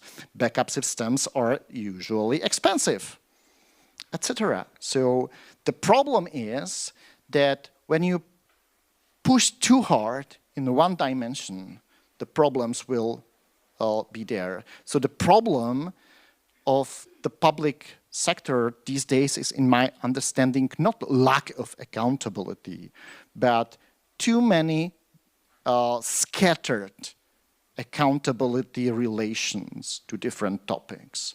And one solution how to maintain some kind of dynamic balance is to reframe all accountability issues into accountability for learning. Because we, as managers in our organizations, should be accountable that we can learn. If we have a problem because of lack of being honest and fair, we have to show that we can learn from that. If we are not very efficient, we have to learn. So learning could be a solution how to reframe all this. I need to explain what and why I did, what I want to change now, what I changed last week, and how do I know that I'm performing well. These are some facilitation questions for accountability for learning. And it's not easy to do all these things. It sounds like science fiction, does it?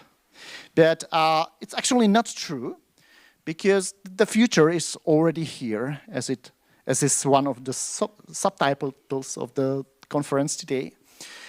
Because if you will have a look at the different countries and the different practices in different organizations, you will already spot practices in the delivery of public services that change these assumptions. And some of the practices were collected under the umbrella that is called human learning system. And I don't know if we have Toby online already. Yeah, I don't know either, but thank we you. shall see. Okay. Thank Yeah, we have. So let me introduce Toby Lowe. It's great when Okay, but speaker is a facilitator at the same time. It's really perfect. it's like having too many hats on my head. So, Marketa, do your job and introduce Toby properly yourself. Thank you very much. Okay.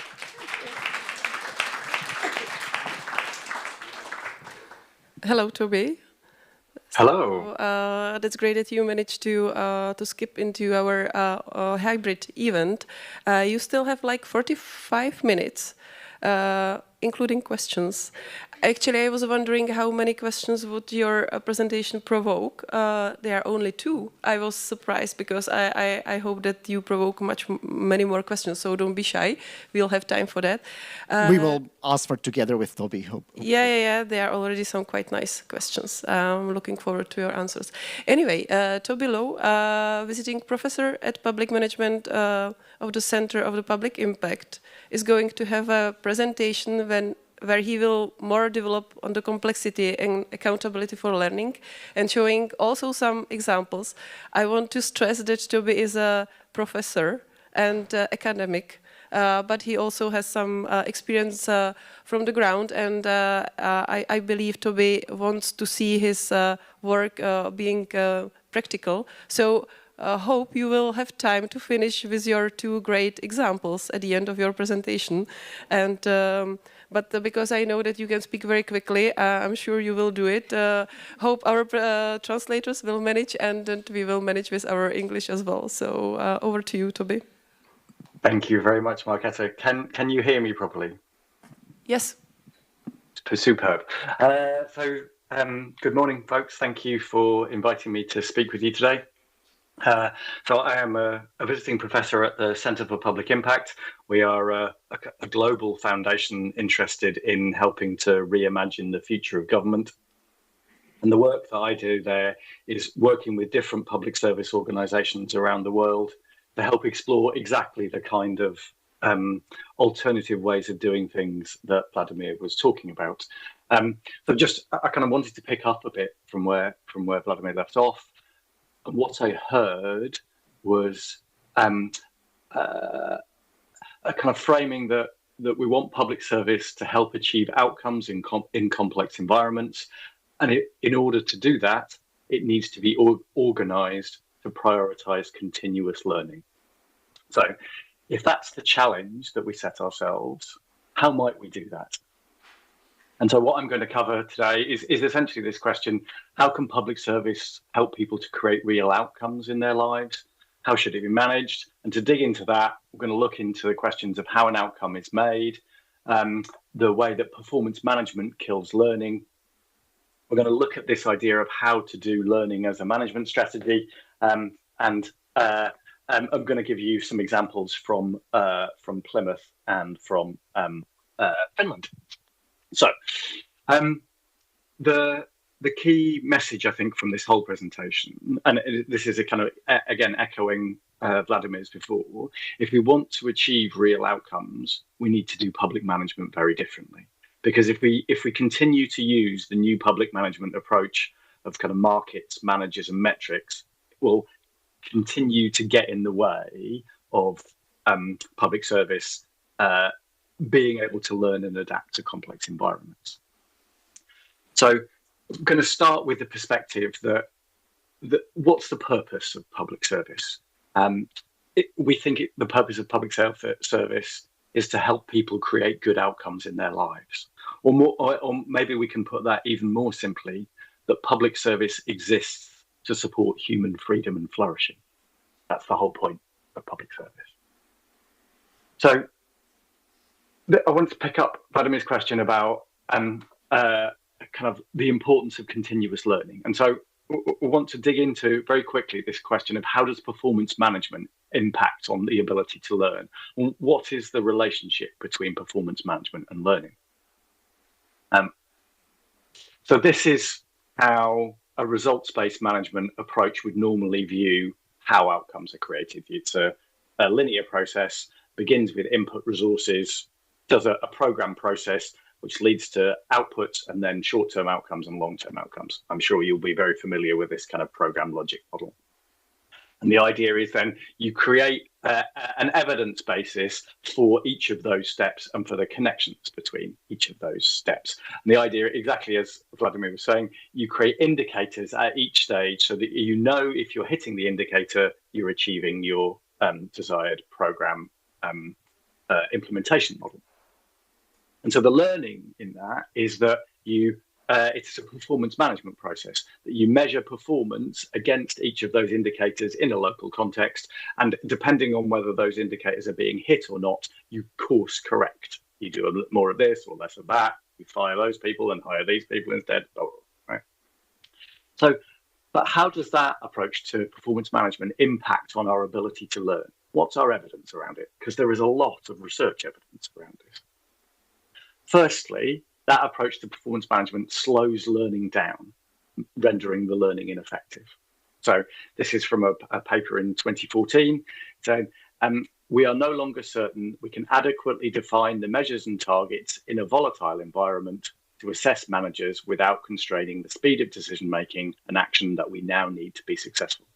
Because all of that process of setting indicators against agreed strategic objectives and then measuring against those, that is a really, really slow process. It means that your ability to change course in dynamic environments is really, really slow, and that's not good enough. Secondly, performance management corrupts the data required for learning.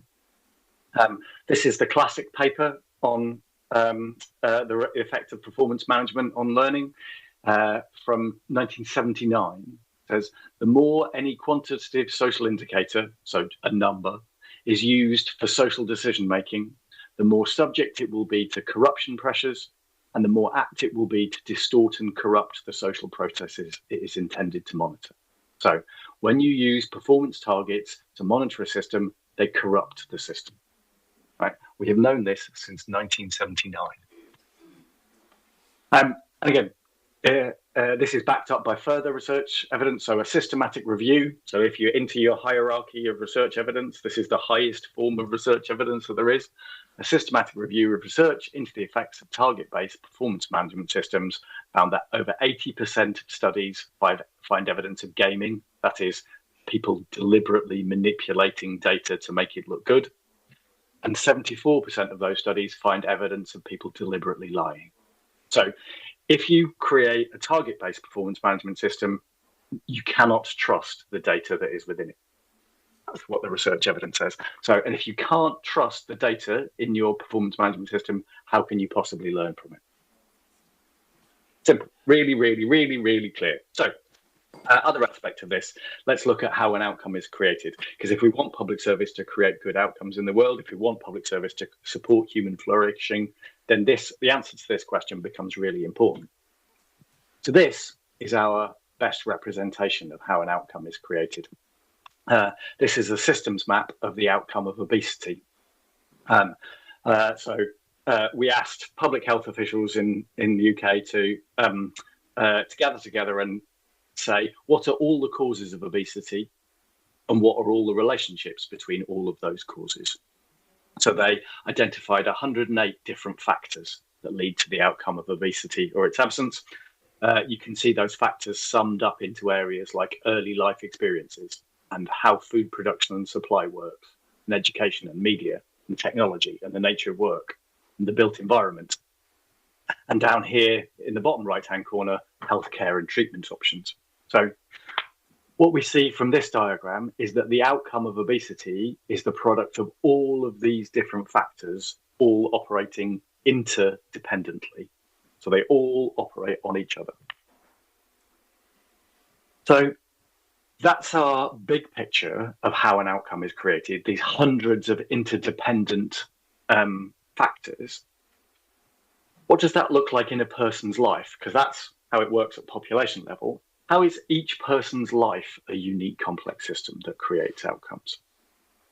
So we can use ecological systems theory from the world of psychology to help represent the idea that each person is at the center of their own unique life as a complex system.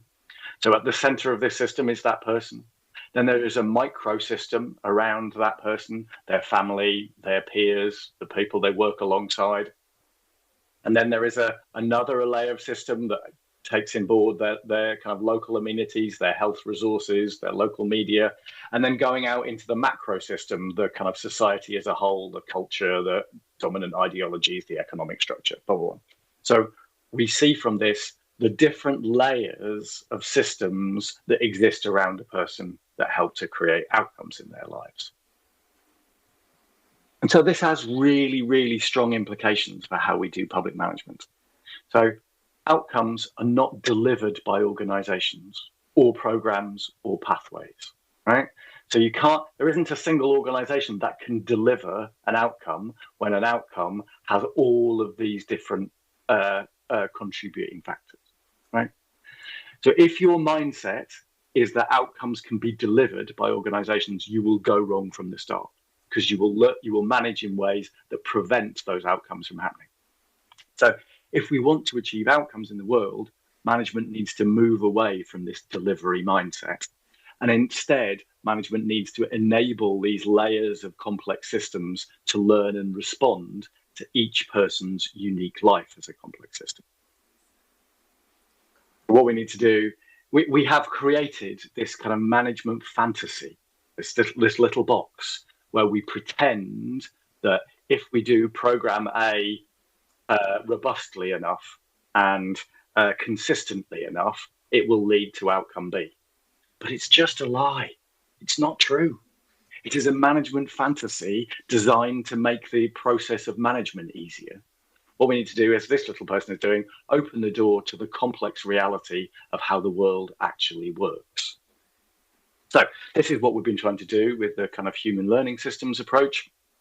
And so essentially, the human learning systems bit means that, firstly, the human bit is about that public service exists to support human freedom and flourishing, and that it needs to respond to the unique strengths and needs of each and every person. So as Vladimír was saying, we all have different strengths and needs. Public service must be able to respond to those unique strengths and needs. Secondly, that learning is the process of kind of ongoing exploration by which public service workers and citizens explore and learn together. So we've framed that in terms of learning as a management strategy, which I'll explore in just a minute.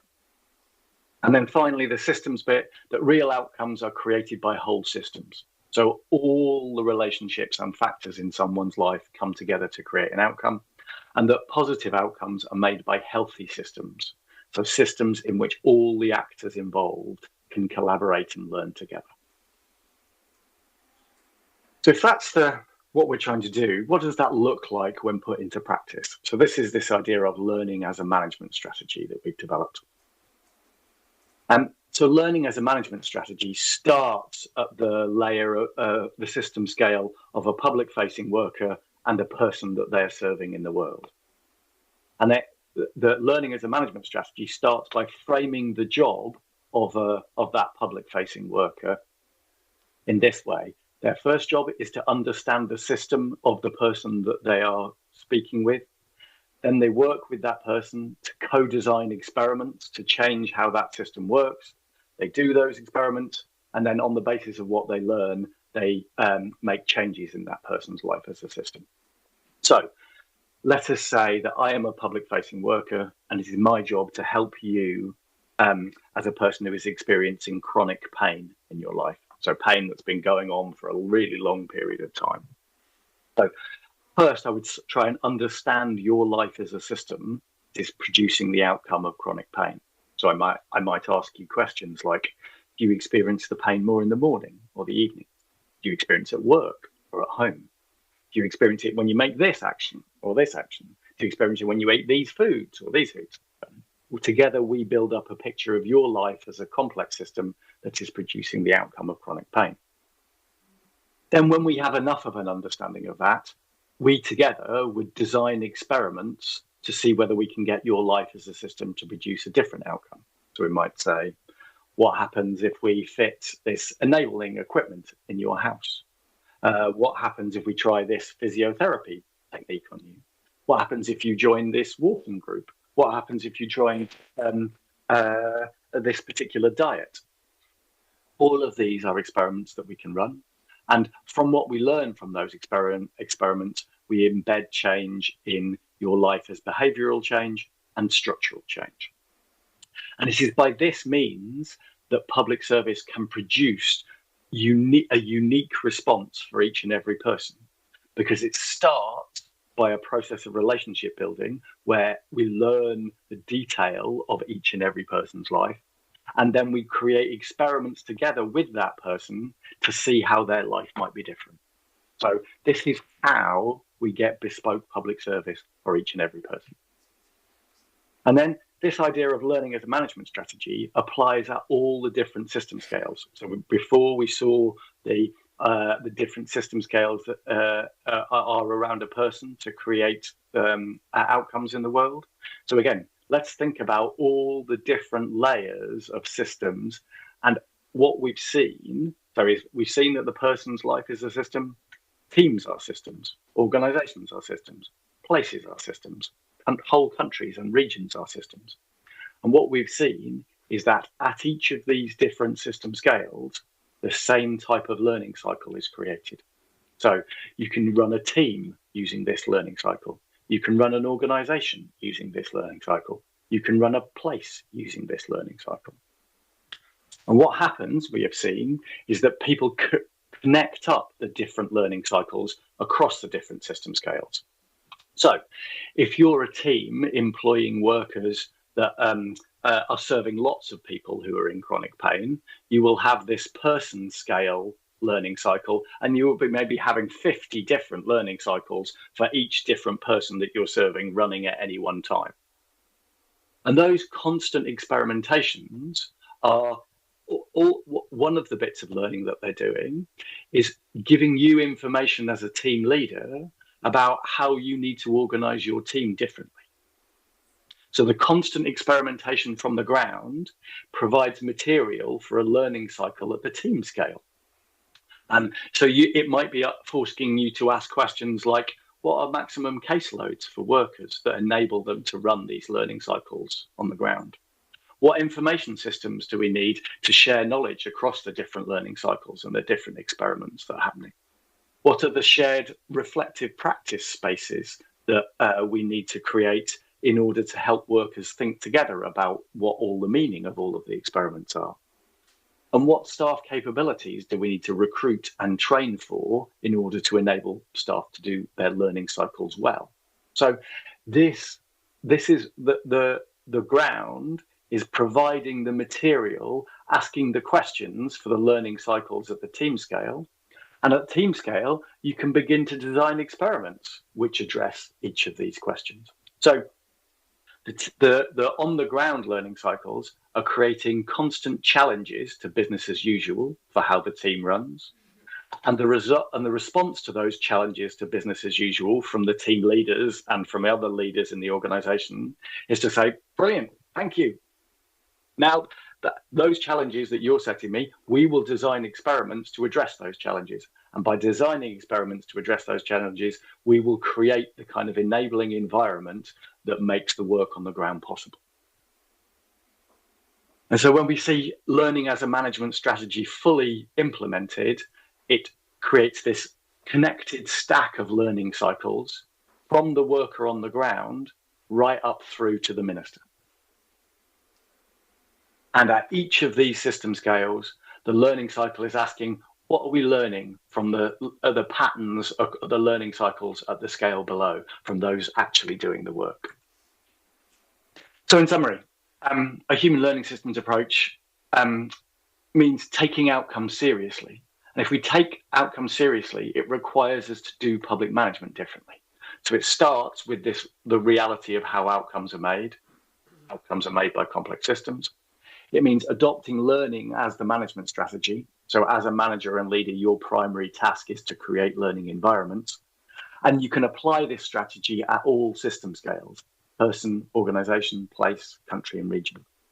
And one of the important things to realize is that creating this kind of change in how public management works is hard work. And it comes from continuous experimentation and exploration. But the payoff of all of that hard work is better outcomes for less money, because what you're creating is happier people, happier citizens, because they're getting the unique response that they need from public service first time, and happier staff, because you're liberating them to do the job that they joined public service to do. So I was asked to provide some examples of this in practice so that maybe it makes it a bit more concrete for you, because it's important for me to share that everything I've told you so far isn't like theory that we've constructed in the abstract. Everything that I've told you so far, we have learned from places that are actually doing this. So I'm just going to give you a couple of different examples of what those look like in practice. So the first one is from a town called Plymouth in the southwest of England, and they created something called the Plymouth Alliance, a network of organisation responding to the needs of people who were homeless, people who had substance misuse problems or alcohol problems, people who had mental health problems, and people who had been involved with the criminal justice system. So that constellation of challenges in their lives that gets called complex needs. Personally, I don't like that definition of complex needs because everyone has complex needs, but in policy areas, it's often called complex needs. So what they did was they brought together a large-scale commission. So they brought together £80 million by blending budgets from different policy areas, from health, from social care, from public health, and they put all of those budgets together in one big pot. They created an alliance contract, which meant that they created a governance mechanism where all the organisations involved, both the local authority and all the organisations delivering the contract, all had a shared responsibility for the governance process. And this is the crucial bit. There was no targets and no key performance indicators in this £80 million 10-year contract. £80 million of public money, no key performance indicators, no targets. What the governance was based on, so there was still really strong accountability, but it was based on accountability for learning, just as Vladimír was saying. So all the organizations held each other mutually accountable for learning together well. There was one other key aspect of this, which I'll come on to, about financial transparency. So all the organizations involved had to be completely financially transparent to all of the other organizations. So they had to open up their books and their accounts to all of the others so that everyone could see what was going on. And what they found on this basis of the creating accountability to learn together was that the processes of learning together built trust between all of those organizations. And by learning and experimenting together, they managed to create really significant cash savings. So, for example, they cut the amount of money that the authority spent on emergency accommodation for homeless families in half. So they cut the spending by 50% in 6 months. Not because they were serving fewer families, but because those families were getting their needs met better. Because what they had found previously was that the people in the local authority who had evicted problem families because their children were being too aggressive in the neighbourhoods or causing too many problems. So the one bit of the council would evict those families to make them homeless. And then another bit of the council would have to pick up the budget to provide emergency accommodation for those families in hotels. But by joining all of this up and making that work as a system, as a single system, the people who were responsible for evicting those families said, "Oh, you mean if I evict this family from their home, it is my budget that has to pay for them to be in a hotel? Oh, maybe I shouldn't evict them. Maybe we should find out why their children are doing antisocial behaviour, being aggressive in their neighbourhoods, and maybe offer them some help and support instead." And that cut the emergency accommodation budget from £1.2 million a year to £600,000 a year, and created better outcomes for people because there's fewer people being made homeless. So how did they do this? They had a complexity-informed approach to data. So the learning that they did wasn't just about the quantitative indicators, the measures, but they used appreciative inquiry to capture stories from all of the people concerned, so that they were learning from the genuine complexity of people's lives to seeing people as fully rounded human beings. And where they did use measures, they used them for collective sense making. Okay, we have a bunch of data here. What does it mean? They didn't use them for performance management. So this change in performance management approach was crucial, and they explicitly moved to exactly the approach that Vladimír was talking about before, motivating people intrinsically using a sense of mastery, autonomy, and purpose, not extrinsically motivating by performance targets. So that was an explicit switch they made in their sense of how public servants were motivated. And what they were trying to do here was build this sense of service to one another by systematically building empathy. Because by sharing the stories of everyone involved, the citizens and the workers, through this appreciative inquiry process, they built a sense of shared humanity and purpose across everyone in the system. And again, to reinforce this, what really made this possible was a change in accountability structures, moving to this idea of accountability for learning. So no performance targets, creating rigorous processes for experimentation, and creating a shared governance responsibility that asks all of the partners involved, are we upholding our principles? And this was backed by complete financial transparency. So that's one example from a local government scale. I wanted to give you an example from a national government scale, from the Innovation Centre from the Finnish National Education Agency. They adopted this idea of humble government. So the idea that the role of national government is to create effective local learning systems, supporting a culture of local learning and experimentation. And so the Education Agency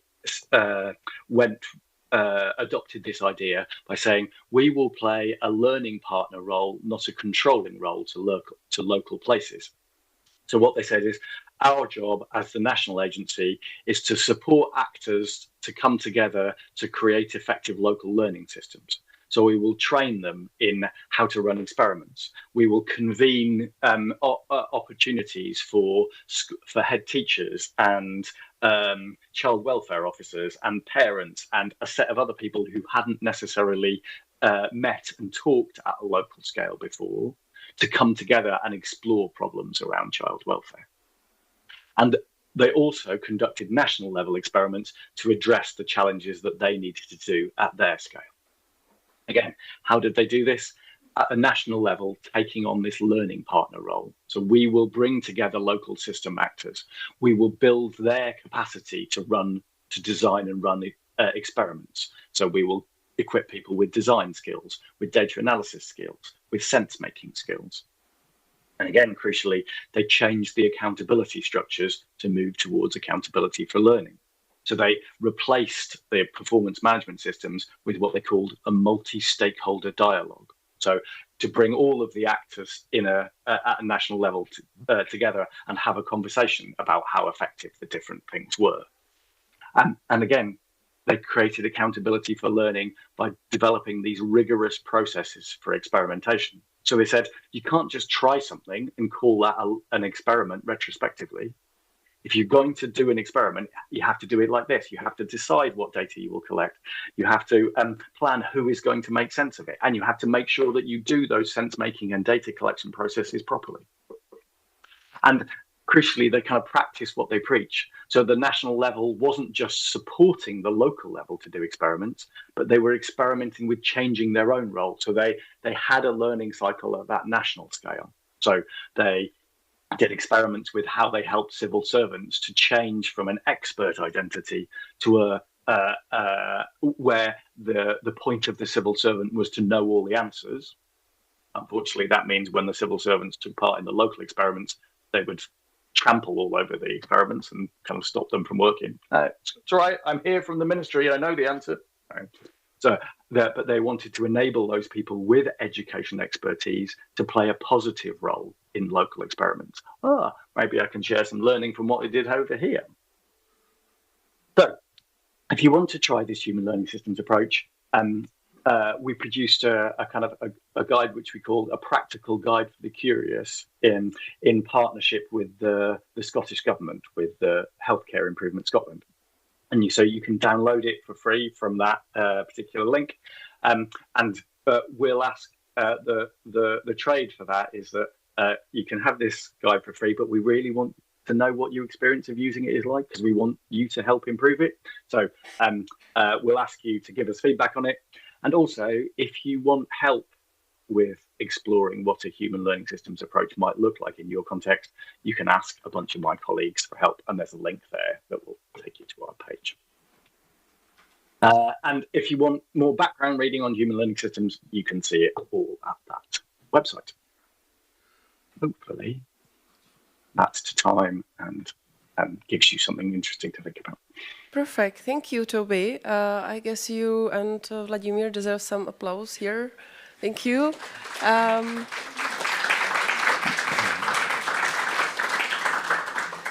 Thank you for being slow. I've never heard you speak so slowly. If you want to hear his normal way of speaking, just Google Toby Lowe on YouTube and you'll be amazed. Okay, so we have 4 questions. Some of them are linked to the targets and indicators. I guess the one from Alex and Martin Polášek are quite similar. So maybe we start with Martin Polášek question. I'm not sure whether you see it, so I will read it for you. And I leave it up to you who's going to answer first. Smart goals critic is okay, but how to deal with issues which need concentrated effort just because they are complex and long term? Shall we set up goals only in a sense like of shared vision, or what shall be the targets? Who of you wants to answer? I'm happy to try and answer. Would that be helpful? Go ahead. So I think the person in the question, the person who asked the question, has also found the answer in that question, because the way they are absolutely right. You need a sense of shared purpose to coordinate action, and so enabling people to have a conversation about what our shared purpose is in a context is a way to provide that coordinating kind of function. So people also talk about shared vision. It's essentially the same thing, right? But the key point about establishing a shared purpose is that it enables you to identify who the actors in a system are. Because if you say, okay, our shared purpose is to improve child welfare in our city, then you can ask the question, who are the actors, the people and organizations who contribute to child welfare in our city? So you could then list all the schools involved. You could list the social services that work with young people. You can identify the people responsible for the playgrounds and the green spaces and blah, blah, blah. And then you can bring them together in a conversation about purpose. And then those people can experiment together in respect of whatever questions they derive from asking, like, okay, what are the things that would improve child welfare in our city? What are the things that get in the way of child welfare in our city?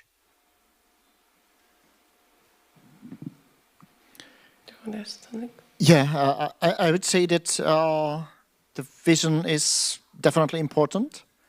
By saying that smart goals are not a good idea, I am definitely not saying that measuring is not a good idea. You definitely have to measure, but not to set a target in advance. But you need to have a look at the measures and to collectively, ideally, make some sense-making. What does it mean? What's the next barrier to improve this? What's the next barrier to change this number from that to that, if that number is important, and what exactly that number means?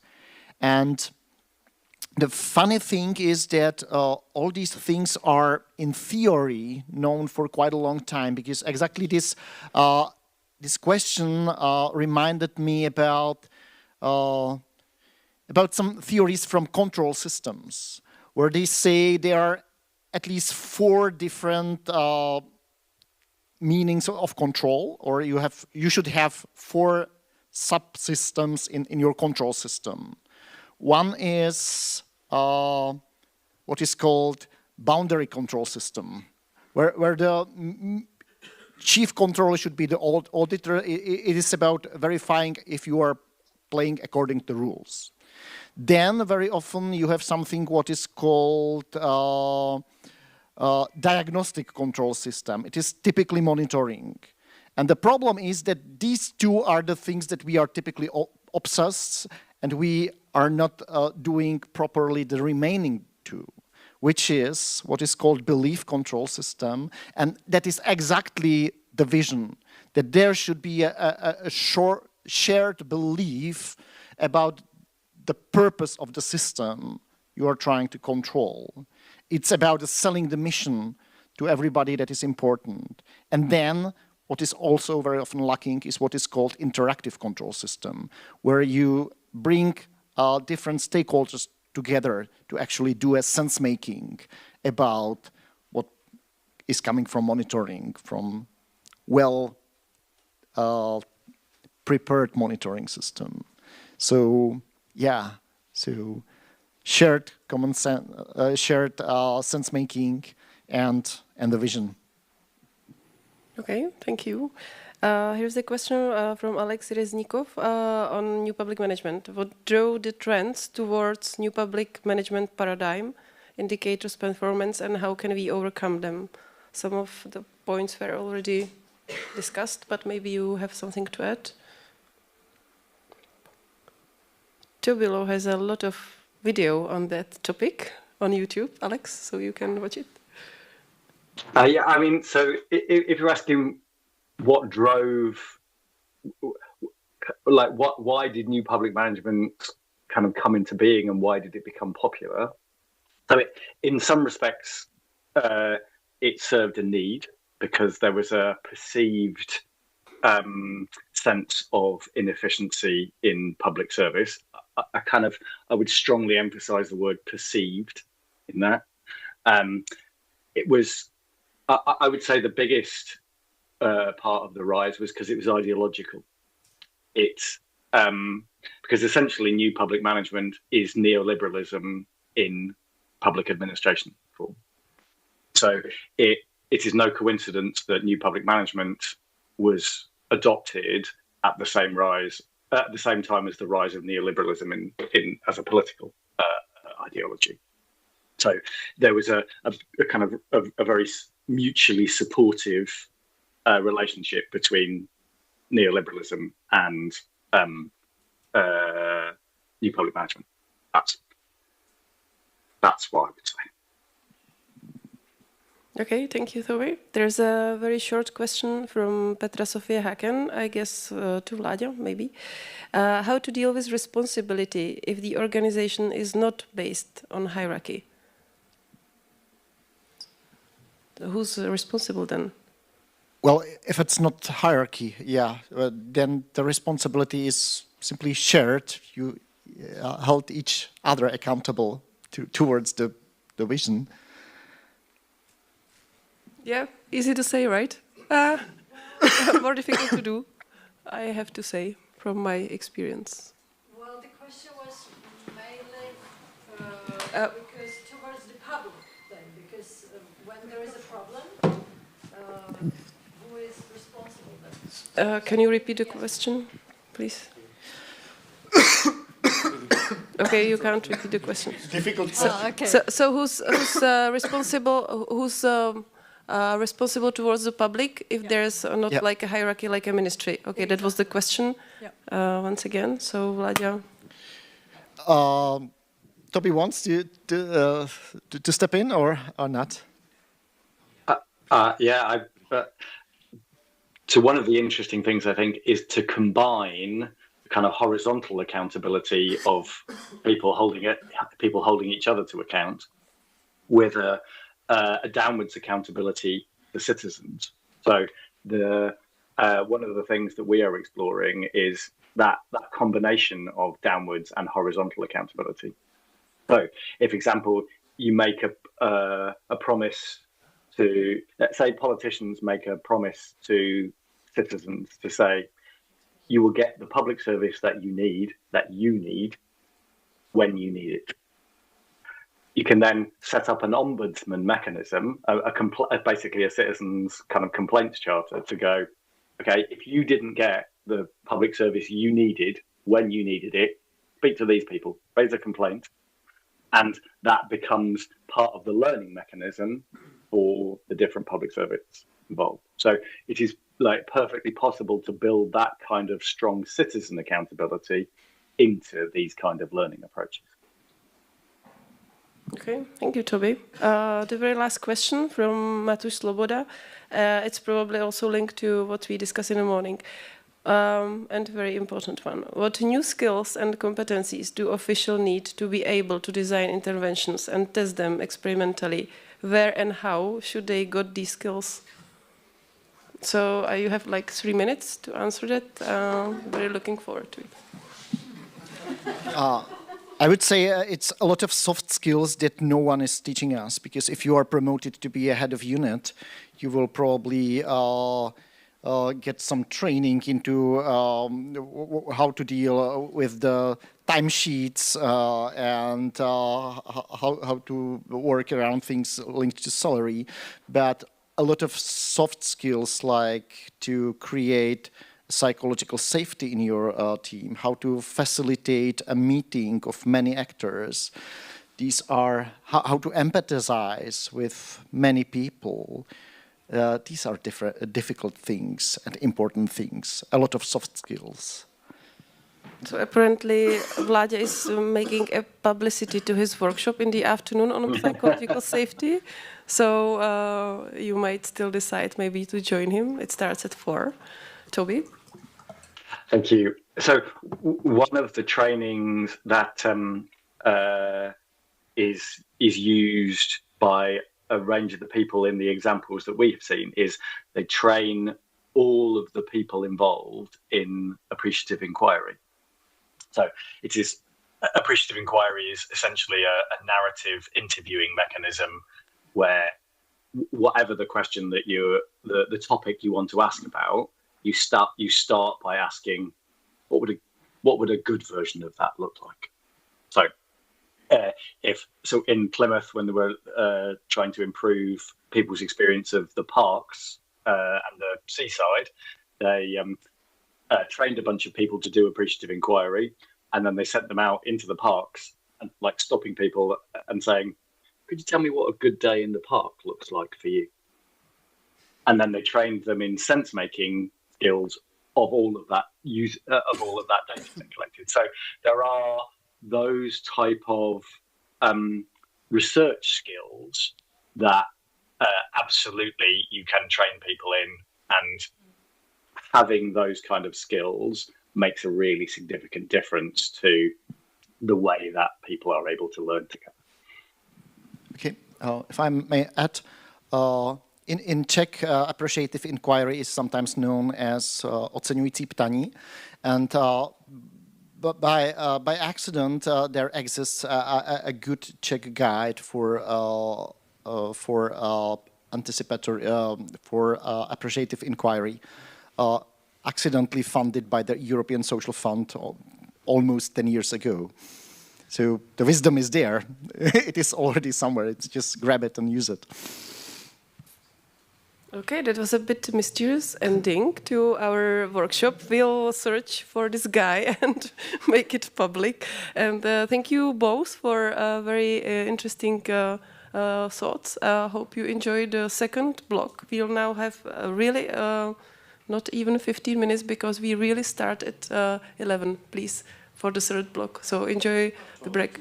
12, sorry. Yeah, I'm UK time. Thank you. Sorry.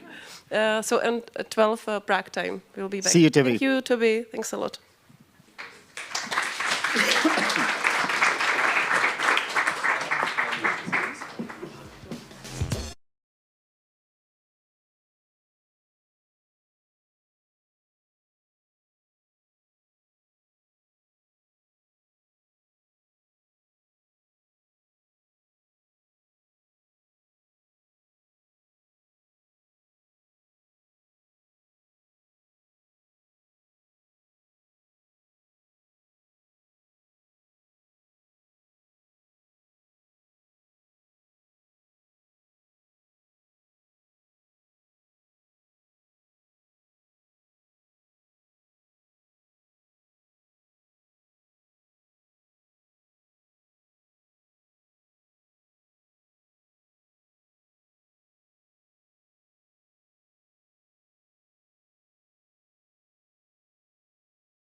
don't need to do anything. It's just... Okay. Try to.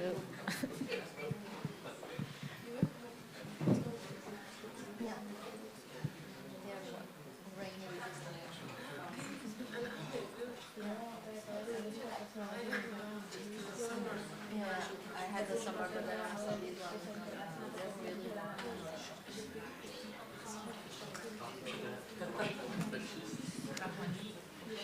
Okay, so we are getting a bit better than with the previous break, but still we need a bit of time for others to join. So probably again, I'll do some publicity to Slido. Don't be shy and ask questions, please. Okay, so I'll wait for the ladies that I see that are running and before they sit down, and then we'll start.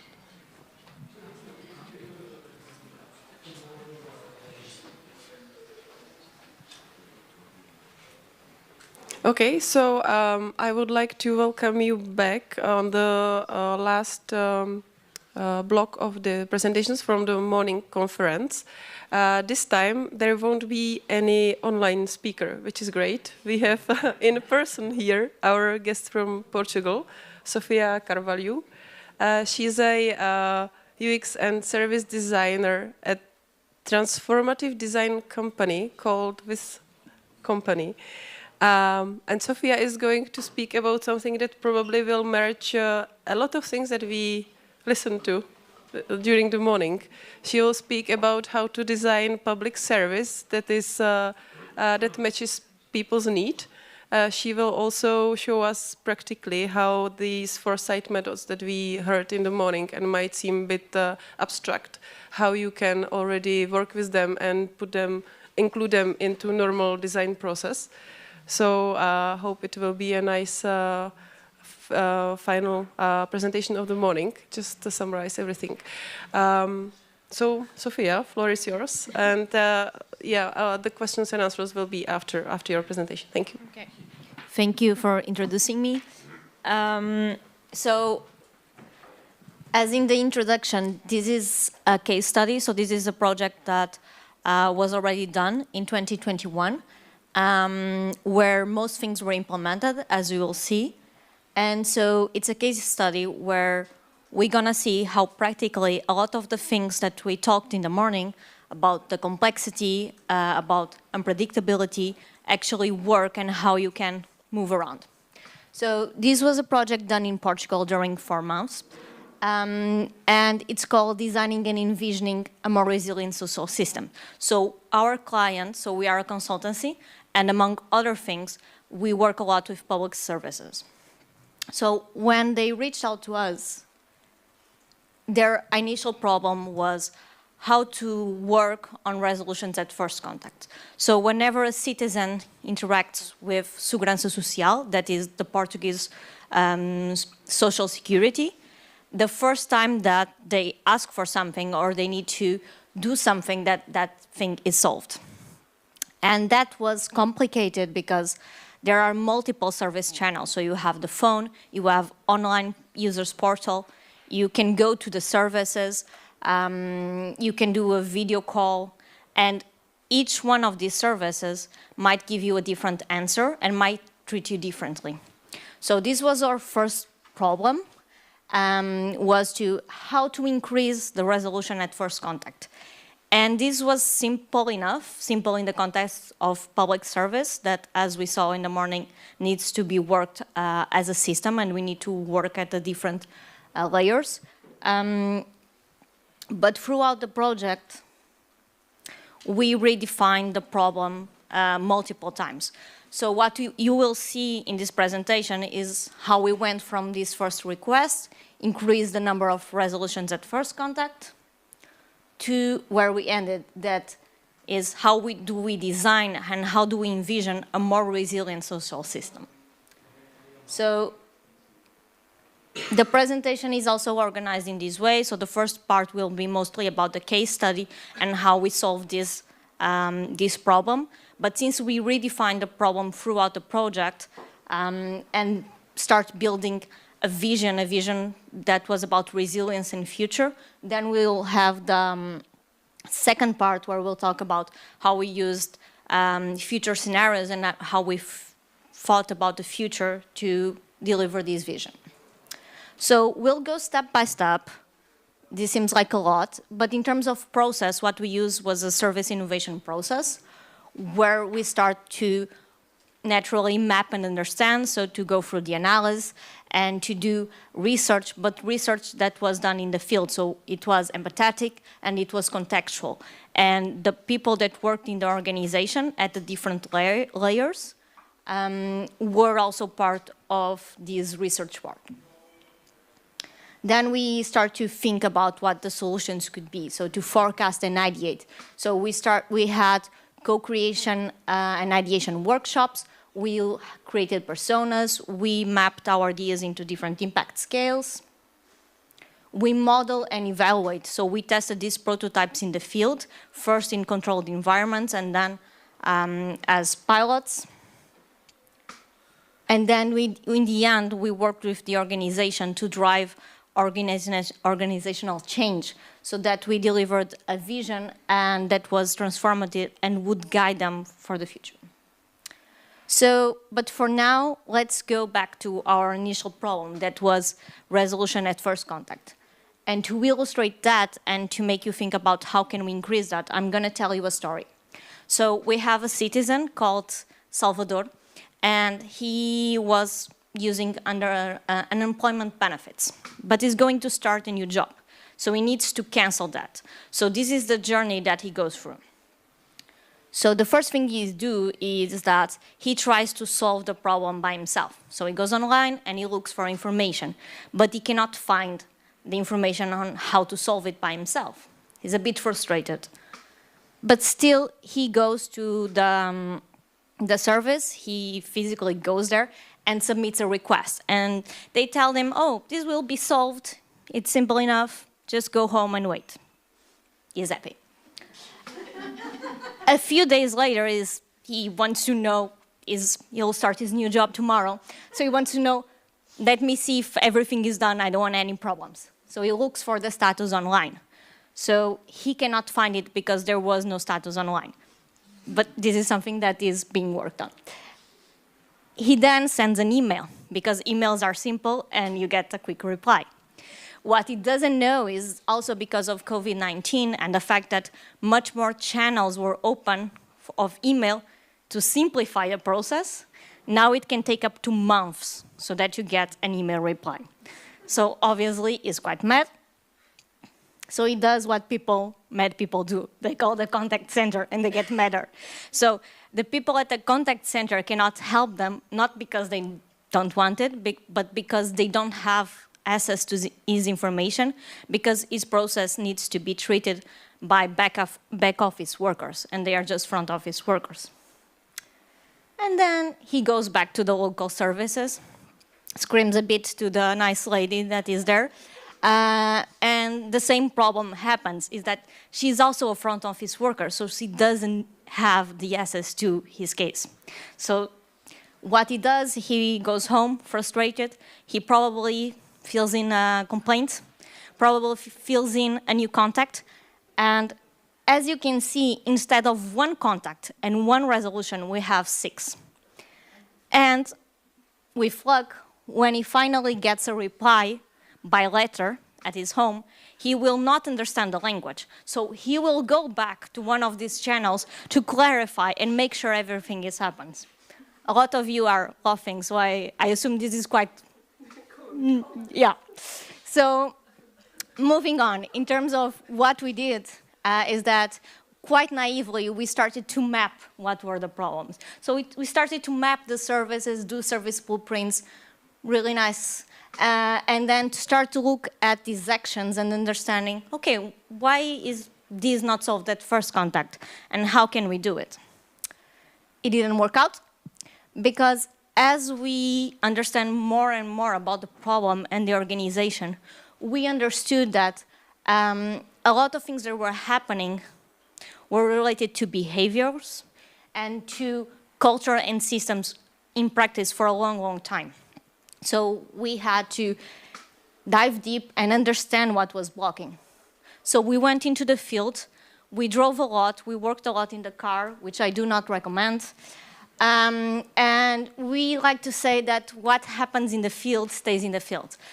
Because sometimes we design a policy or we design a service and we do it really nice. We say, oh, it takes 10 minutes to do this case, and this will be simple. You just need these papers and this.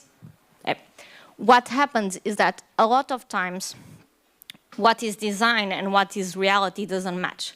Sometimes because of resources. So for example, there are some cases where you need 2 people to sign, but there are some small services in little towns that only 1 person works there. So only once a week when the coordinator goes there, you have the 2nd person to sign. So those cases can be only solved once a week. It also doesn't take into consideration aspects of the real life environment. So for example, it's a bit harder to work on cases when someone is screaming at you, or trying to be fast when you have a long line of people already mad, already ready to complain. It's harder to self-actualize and learn when a lot of things that you need to learn, you need to do that while taking care of people and while trying to help. And sometimes a lot of things that you do to help citizens or to help your colleagues, because you don't think them in long term, they actually create problems later. So for example, the case with the emails where they opened it because of COVID, but then it became a problem because they were receiving much more emails. So quickly, we understand that something that was kind of pre-assumed in the beginning of the project, that to solve resolution at first contact, it would be done by front office workers. We quickly understood that that would be not possible because they are already overloaded in terms of things that they need to know, that they need to do. They are short on time. It's an environment with a lot of pressure. So we could not just say, okay, now you are solving 10 things already, you need to solve 60. That would not work. So that was something that also required that the organization itself changed the way they thought in different layers, so from the board to the people working there, and to understand that they need to act together, and that solving something at first contact doesn't mean that it's solved now. It means that everyone in the organization needs to put the citizen in the first place and needs to solve this, not now, but as quickly as possible, and helping the other colleagues and working together to do this, so that everyone in the organization, so from the person that decides something at central levels to the person working in front office and everyone in between, think of themselves as a resolution agent. And from there, we went into mapping all the things that were stopping resolution at first contact, which are quite a few. We used Ishikawa fish. That is a tool that is also, it's very used in engineering, to also change the way they thought about public services where things take a long time, and to bring a method from engineering help them also change their mindset. So we had 6 layers of internal problems, and we have the tail of the fish that has another layer of citizens' problems. So not only things internally can stop things from being solved at first contact, but also citizens can help worsening the problem. So we couldn't solve everything in a form of project. So we decided to focus on the dimensions of the problems that were most actionable. So we wanted to make sure that in the end of the project, we had tested and validated solutions.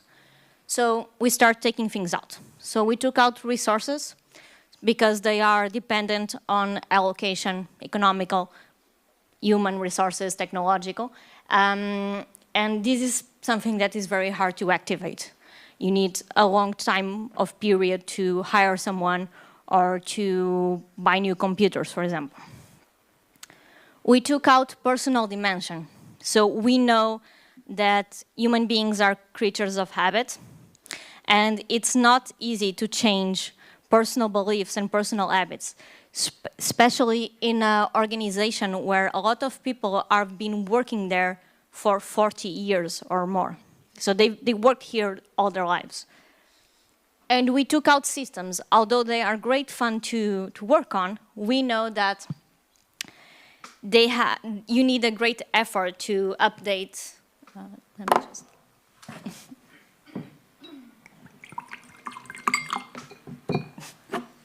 Okay.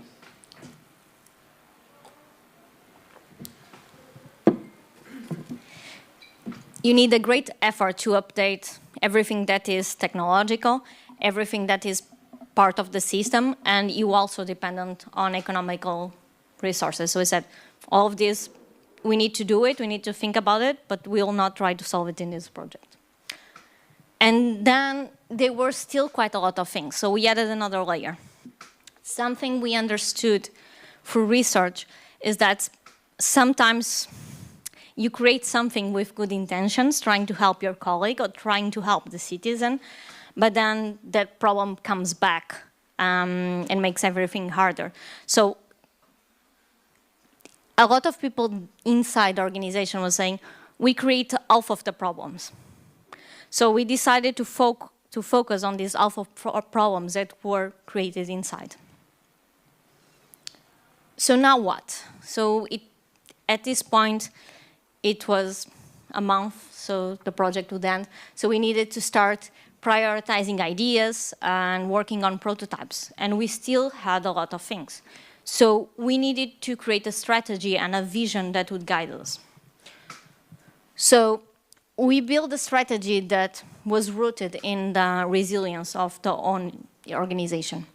Because something that we talk about a lot about social security, and again in the Portuguese context, is about the sustainability, about will we have money to maintain this organization in 50 years. So we needed to understand that. And we understand a few things about the dynamics of citizens and segurança social. So citizens don't really like segurança social. They don't know how it works. They are not aware of their own benefits. So they just think about it as something I have to give my money, and it's only for my pension, and maybe when I'm old, this won't exist anymore, so why should I do it? Okay, there's this common belief. At the same time, a lot of people, they don't know that this is the organization that helps them if they start a family, or if they get sick, or if they need to change jobs for some reason. So, and from segurança social,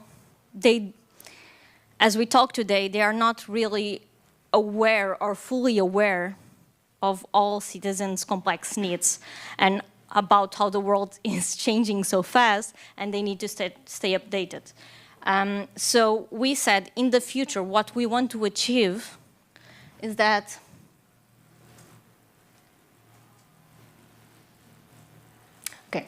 citizens recognize the value of social security. They understand how they contribute, what's the impact of their contributions for them, for their family, and for the country, and they are happy about it because they also feel that the institution gives them back to something. For this to happen, which is quite utopic, the institution needs to dedicate itself, to know who are the citizens, what's their context, what's their needs. So they need to be citizens need to be at the center of their investments. Either is creating a new service, either is communicating something, or thinking about the future. They need to be close to citizens. So only if these two sides work together and are actively working, this vision could be achieved.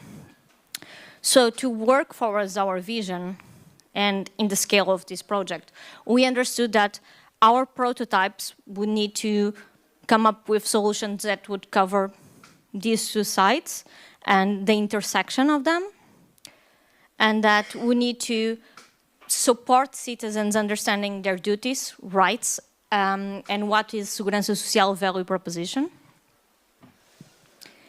And internally, they would need to help Segurança Social understand what's the needs and realities of citizens. So from there, we had quite a few ideas. We also did co-creation workshops with employees and citizens. And we needed to prioritize them. So we created 4 filters or rules. So the first one, obviously, it would need to be aligned with this vision and support this.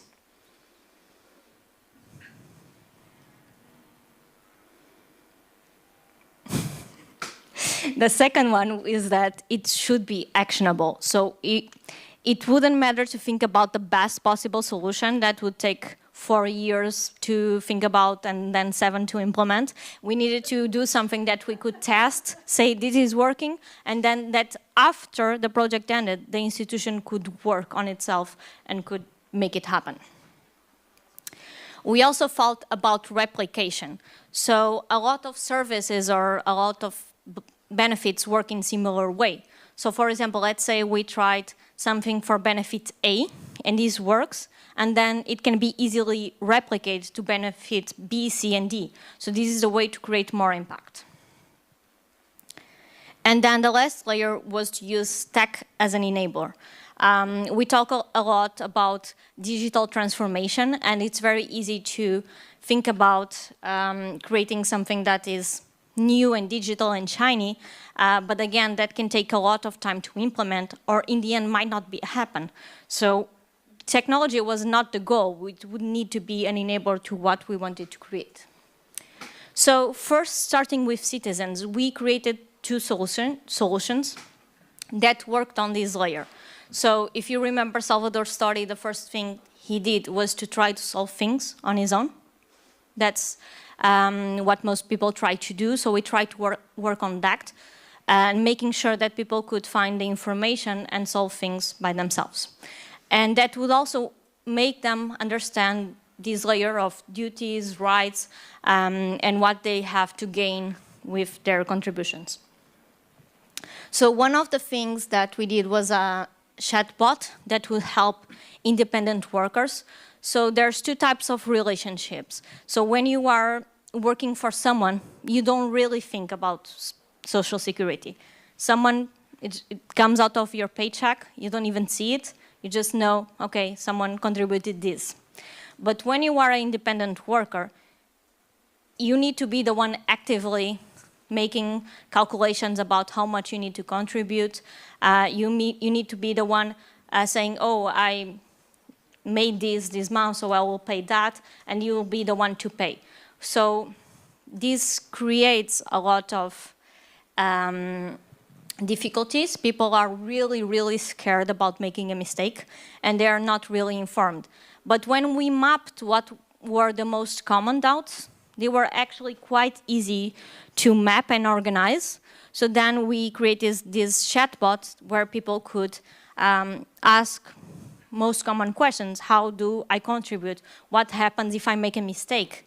And they would have the links to the portal so that they could actually be informed and then solve it on their own.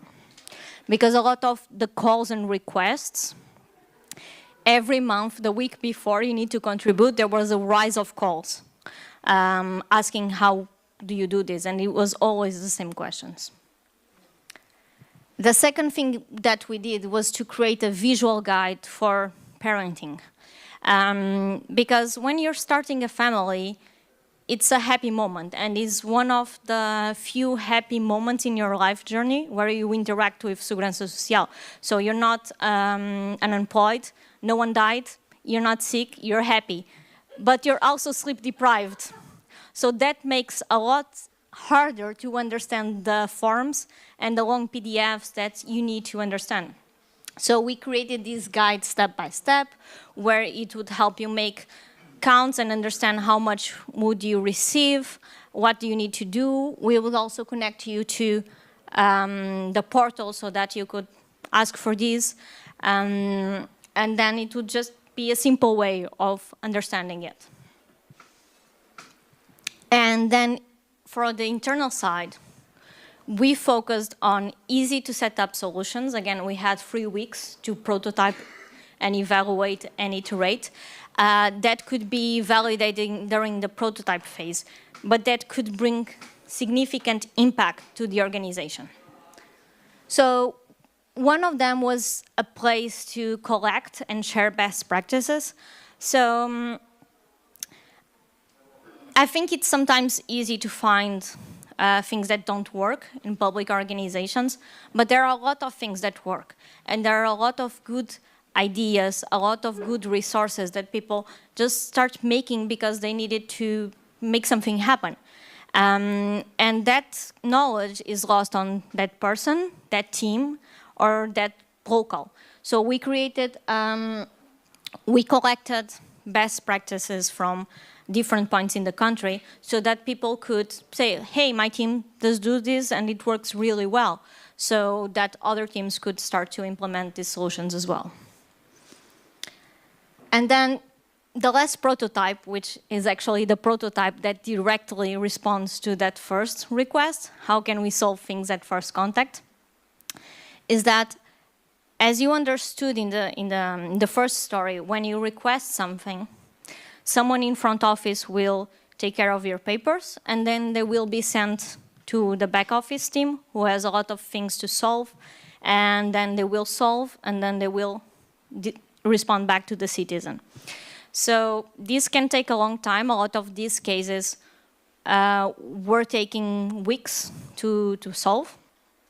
So what we did is that we created a channel on using Microsoft Teams that the workers were already used to using it, where it's as simple as when I go to the services and I'm talking to the front office worker, he just texts the back office colleague and says, hey, I have citizen name here, it's these details, can you solve this? And then they could solve it. So what this created was that things that were taking weeks or months to resolve, during the prototype phase, they were being solved in an average time of 11 minutes. We had cases being solved in 1 minute, but there were obviously cases a bit more complicated and maybe it would take 25 minutes. From the prototype phase, almost 90% of the cases were solved in the moment.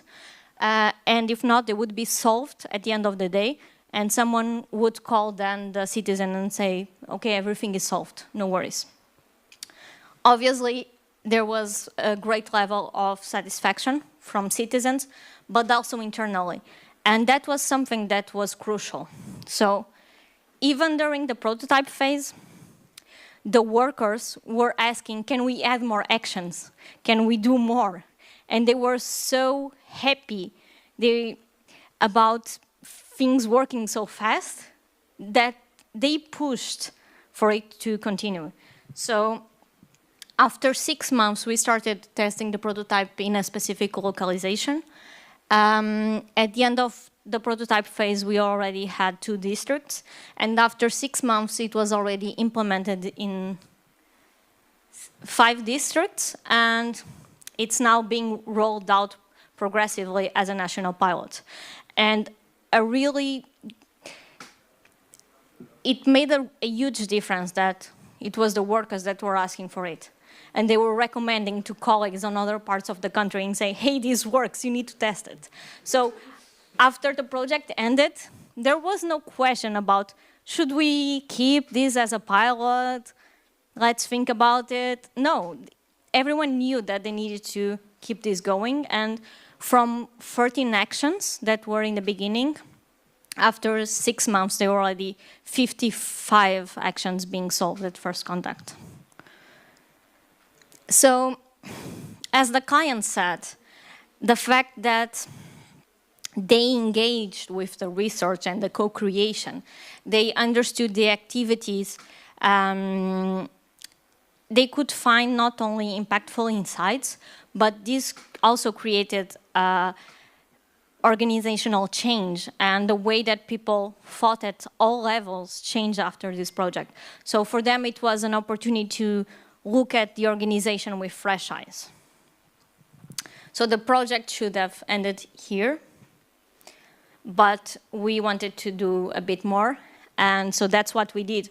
We tried to look at this organization with fresh eyes and really think about resilience and future. So now I'm entering the second part of the presentation. How can we use future thinking to inform decisions that are made today? So first, a bit of context about futures. So when we look at the future, sometimes we think about it as a straight line. So I do this or this happens, so then from A to B, as we saw in the previous presentation.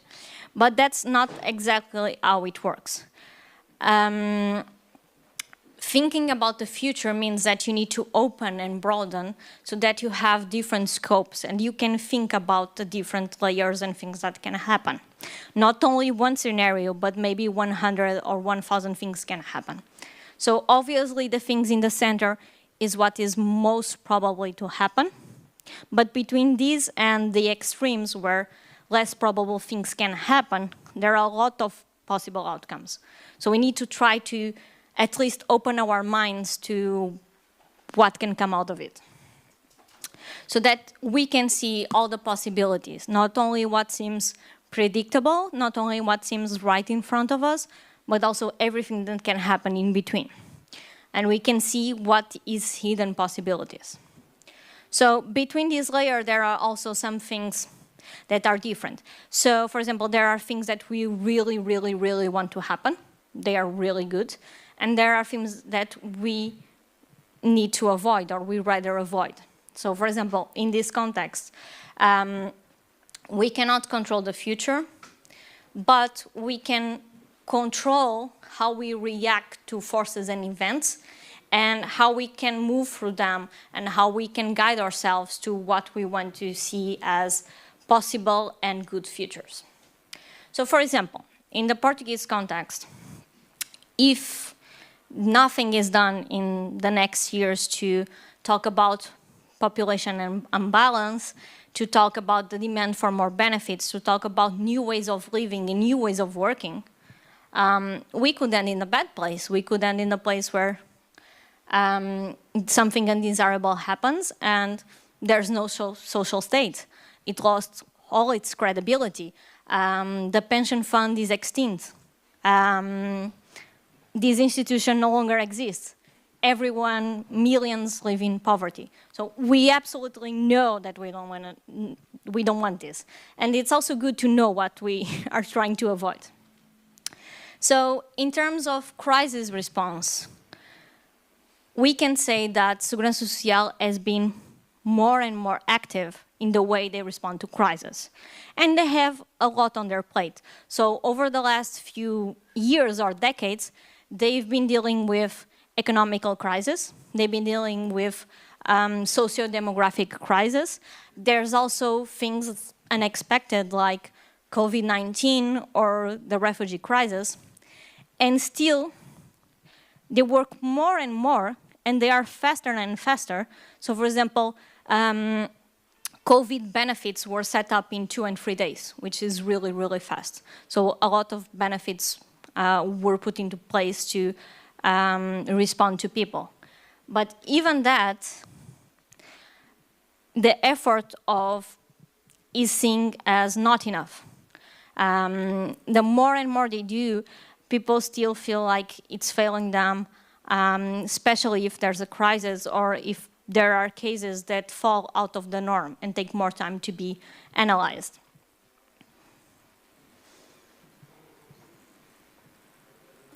So we start wondering, how might we respond better? And how can we be more agile and faster? And to understand these, we selected 3 topics that are deeply rooted in social security core. And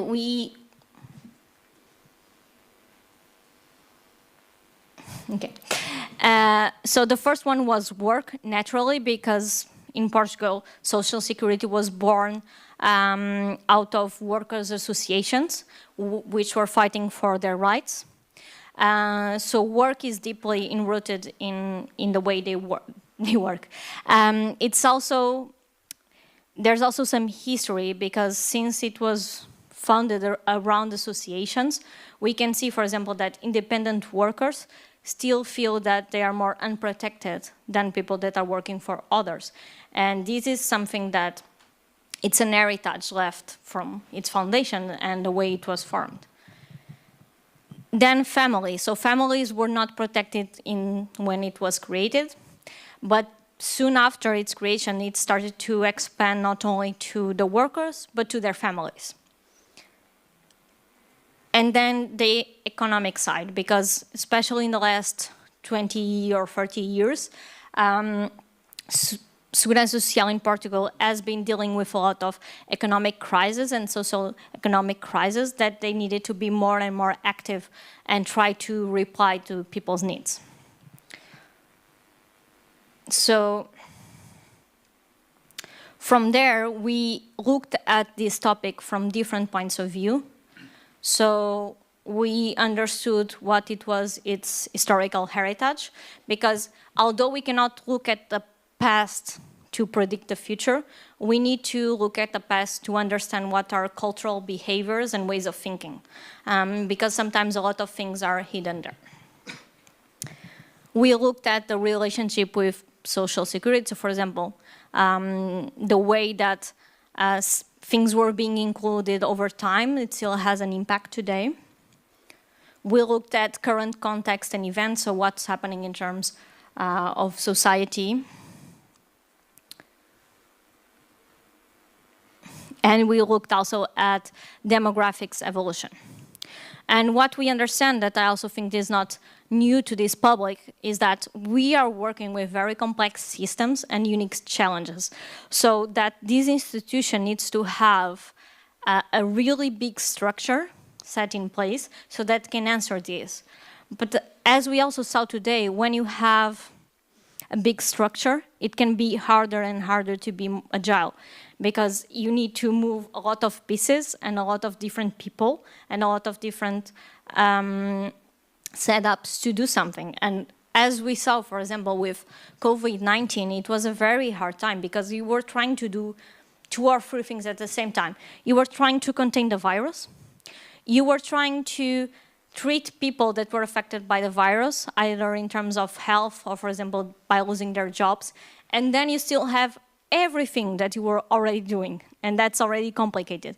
So it's really, really hard to do this if you don't think long-term, if you don't try to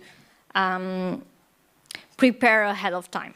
So we already knew, and there were talks about sustainability and how long can this organization be up for, but COVID-19 and the fact that were a lot of extra benefits set in place and a lot of money used to support people, bring this discussion of sustainability a bit more closer.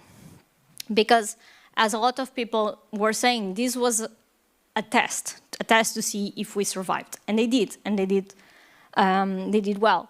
But if we were not ready for 2020 or 2022 or 2023, because things keep happening, how can we be ready, or how can we even think about 2050 when there's always really urgent things to be solved? How can you stop and think long term?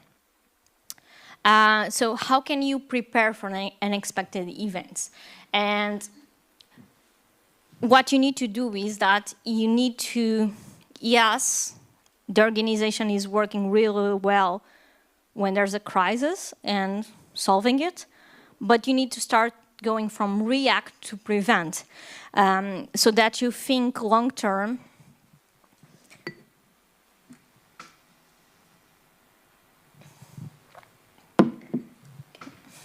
And when the alarm rings, you already know what needs to be done. So maybe you don't take 2 or 3 days to put something into place. You take 1 day because you already have these kind of scenarios and these kind of things prepared.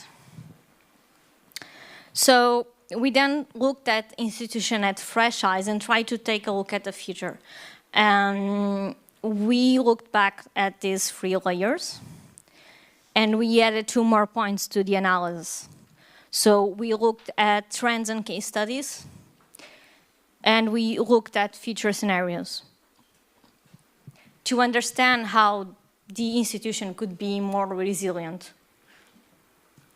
So just a note that these scenarios that we are talking about, or these trends, they were just used to make the organization think about the future. So there's no project outcome pilot out of this.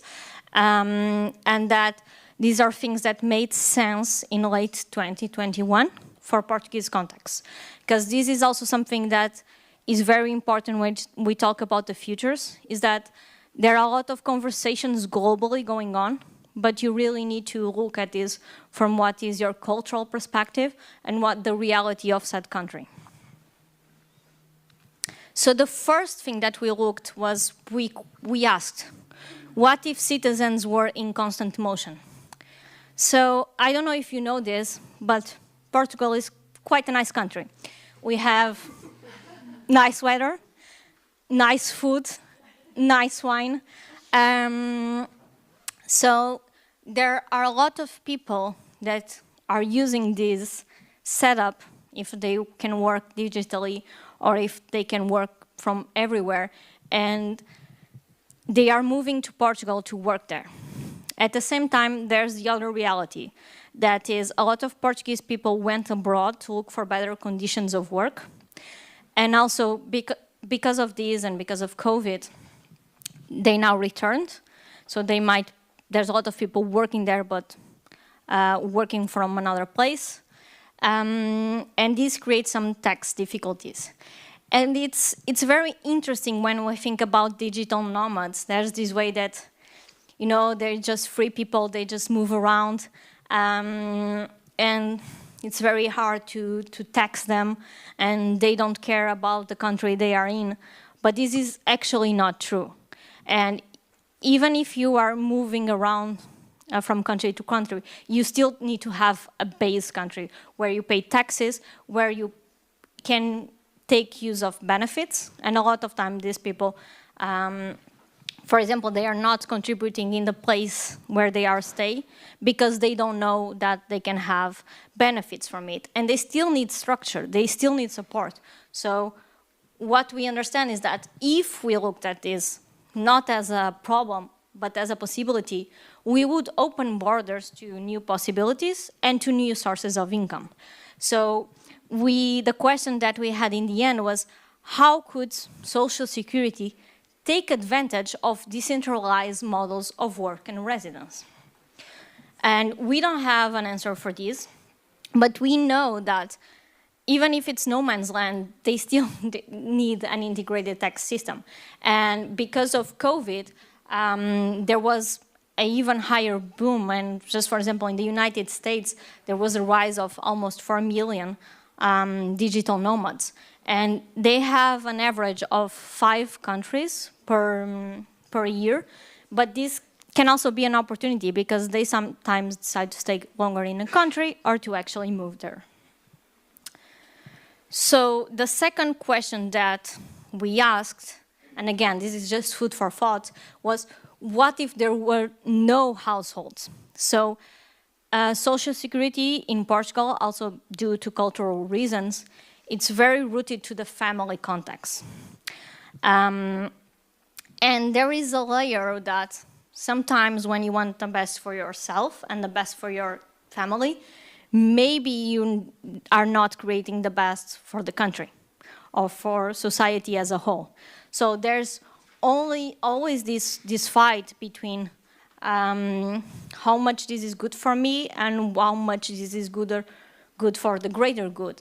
And if we want a resilient and sustainable social security, we really need to think about what community means and how can we promote it. So in the end, we understood that if there were no households, we would need to be each other's family. And this is very interesting demographically.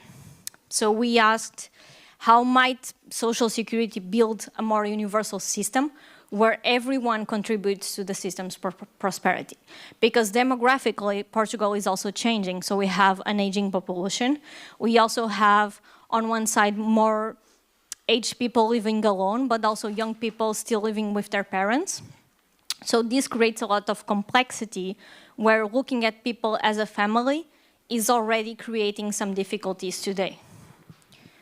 We also understand that sometimes when there's a deep cultural reaction to how family should support itself, for example, taking care of children or taking care of aging population, then there's less support from the state.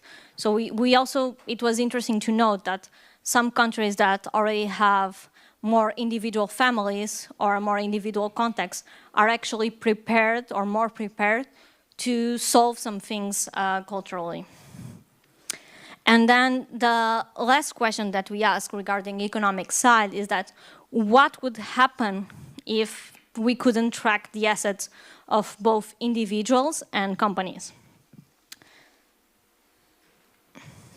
So this was done in 2021 when there was a really boom or talk about cryptocurrencies.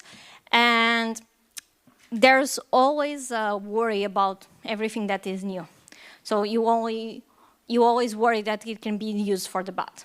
But the fact is that the technology behind it actually can be a great ally to fight illegal transactions, because you can trace everything that is done, and that someone, some country, some state, or some organization will take advantage of this. So the question is, who is going to be? So if we couldn't track, or if people, and this happens a lot, if people were making their income in cryptocurrency, or if they are buying houses, how can we use it? Should we be afraid, or should we look at it as an opportunity to diversify sources of income? So again, a lot of countries have completely different rules about how they tax and how they manage and control cryptocurrencies today. Some countries are more rigid than others. There is an effort to try to figure out globally what would be the solution for this. But today there are some clues, but there are still no global response. So this means that also this connecting with different ways of living and working, a lot of people are also selecting the countries they live in because of the impact of taxation on this. And we use this, as I said, as food for thought, and just to help us frame some futures you want to see.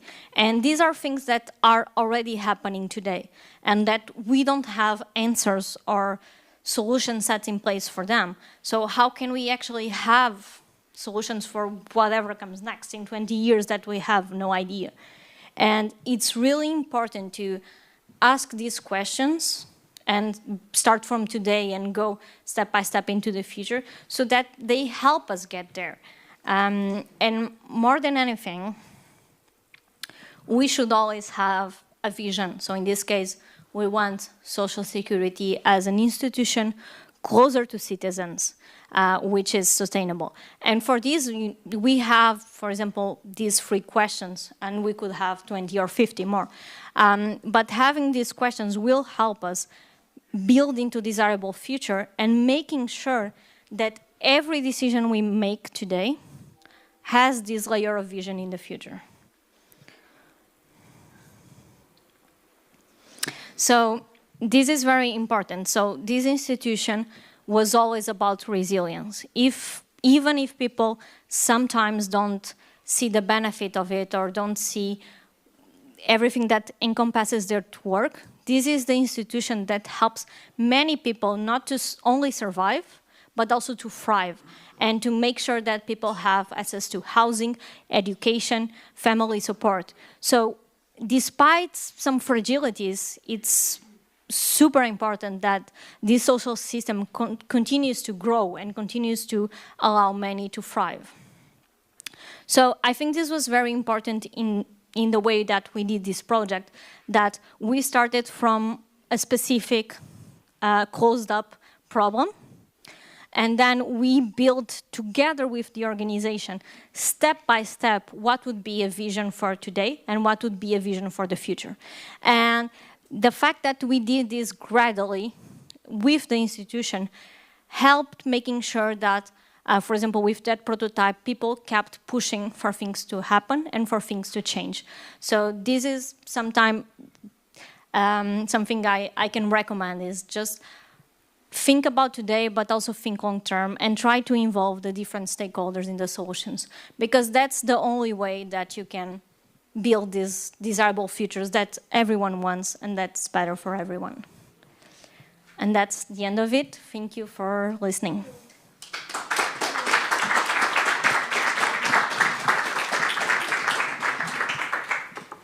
Thank you. It was a very nice end of your presentation with the vision for the future. We have one question on Slido, but before maybe I would ask a link to what you start with. You said that your ambition was to change the way people, the citizens, see the service, the social service security, and how the service understands the needs of its clients. So were you successful in this aspect as well? Does it change? Did it change? This is something that doesn't change overnight, but that was something that we used to build the prototypes that we tested.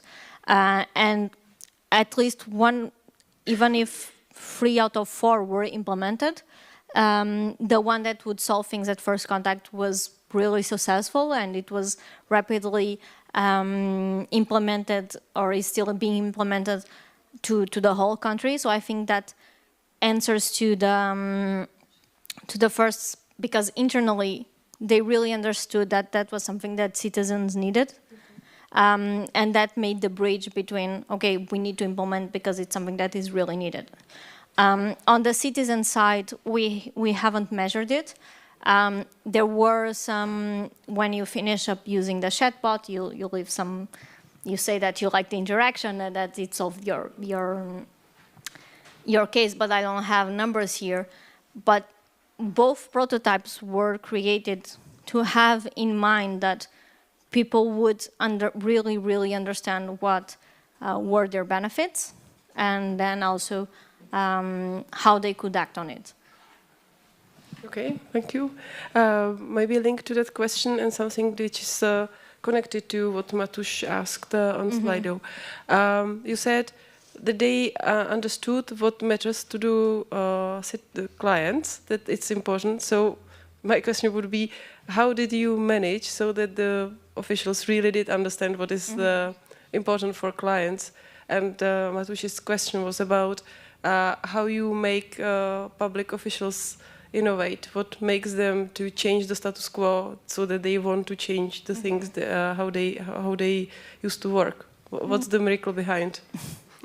I don't think that there is a miracle. I think there's... So what we found working with different organizations is that there are a lot of people inside public services that really want things to change, and they also want to build a better future. So when you find those people, they are real partners in bringing you on board. Another thing that I think sometimes can help is bringing someone from outside perspective. Because they can really look at the organization with fresh eyes, and they can make you see things that are blind spots. And this happens to everyone in our personal lives, in our work lives. We all have blind spots. And then I think what we notice is that you try it, you see it, and then you want more of it. Because even in the beginning of the project, there were some people that were not entirely sure if this would work. And that's completely normal because they've never been through this process. But as I said, when they saw the prototypes, they saw how they were created really deeply into research and insights, because I didn't speak about a lot of the things that we found out. There were no doubts about, is this valid? Is this working? Because there's a really long report to support it. And then you were seeing things happening in front of you. You were seeing that things that were taking weeks to be solved were being solved in 10 minutes. So how to not keep up with it? I think that's it. Okay, so I hope that we can take some lessons in the Czech Republic from your example as well, and see whether something like that will happen in our country. Thank you very much for your presentation. Thank you. Thank you. So, Petr, can you have some final words, please? Yes, this is the end of the conference at the Social Innovation Forum. Thank you for your participation. Also goodbye to our online attendants because we will continue only offline. After the lunch there will be workshops, so probably you know to which workshop you are going to. And have a nice day and make public services better. Goodbye.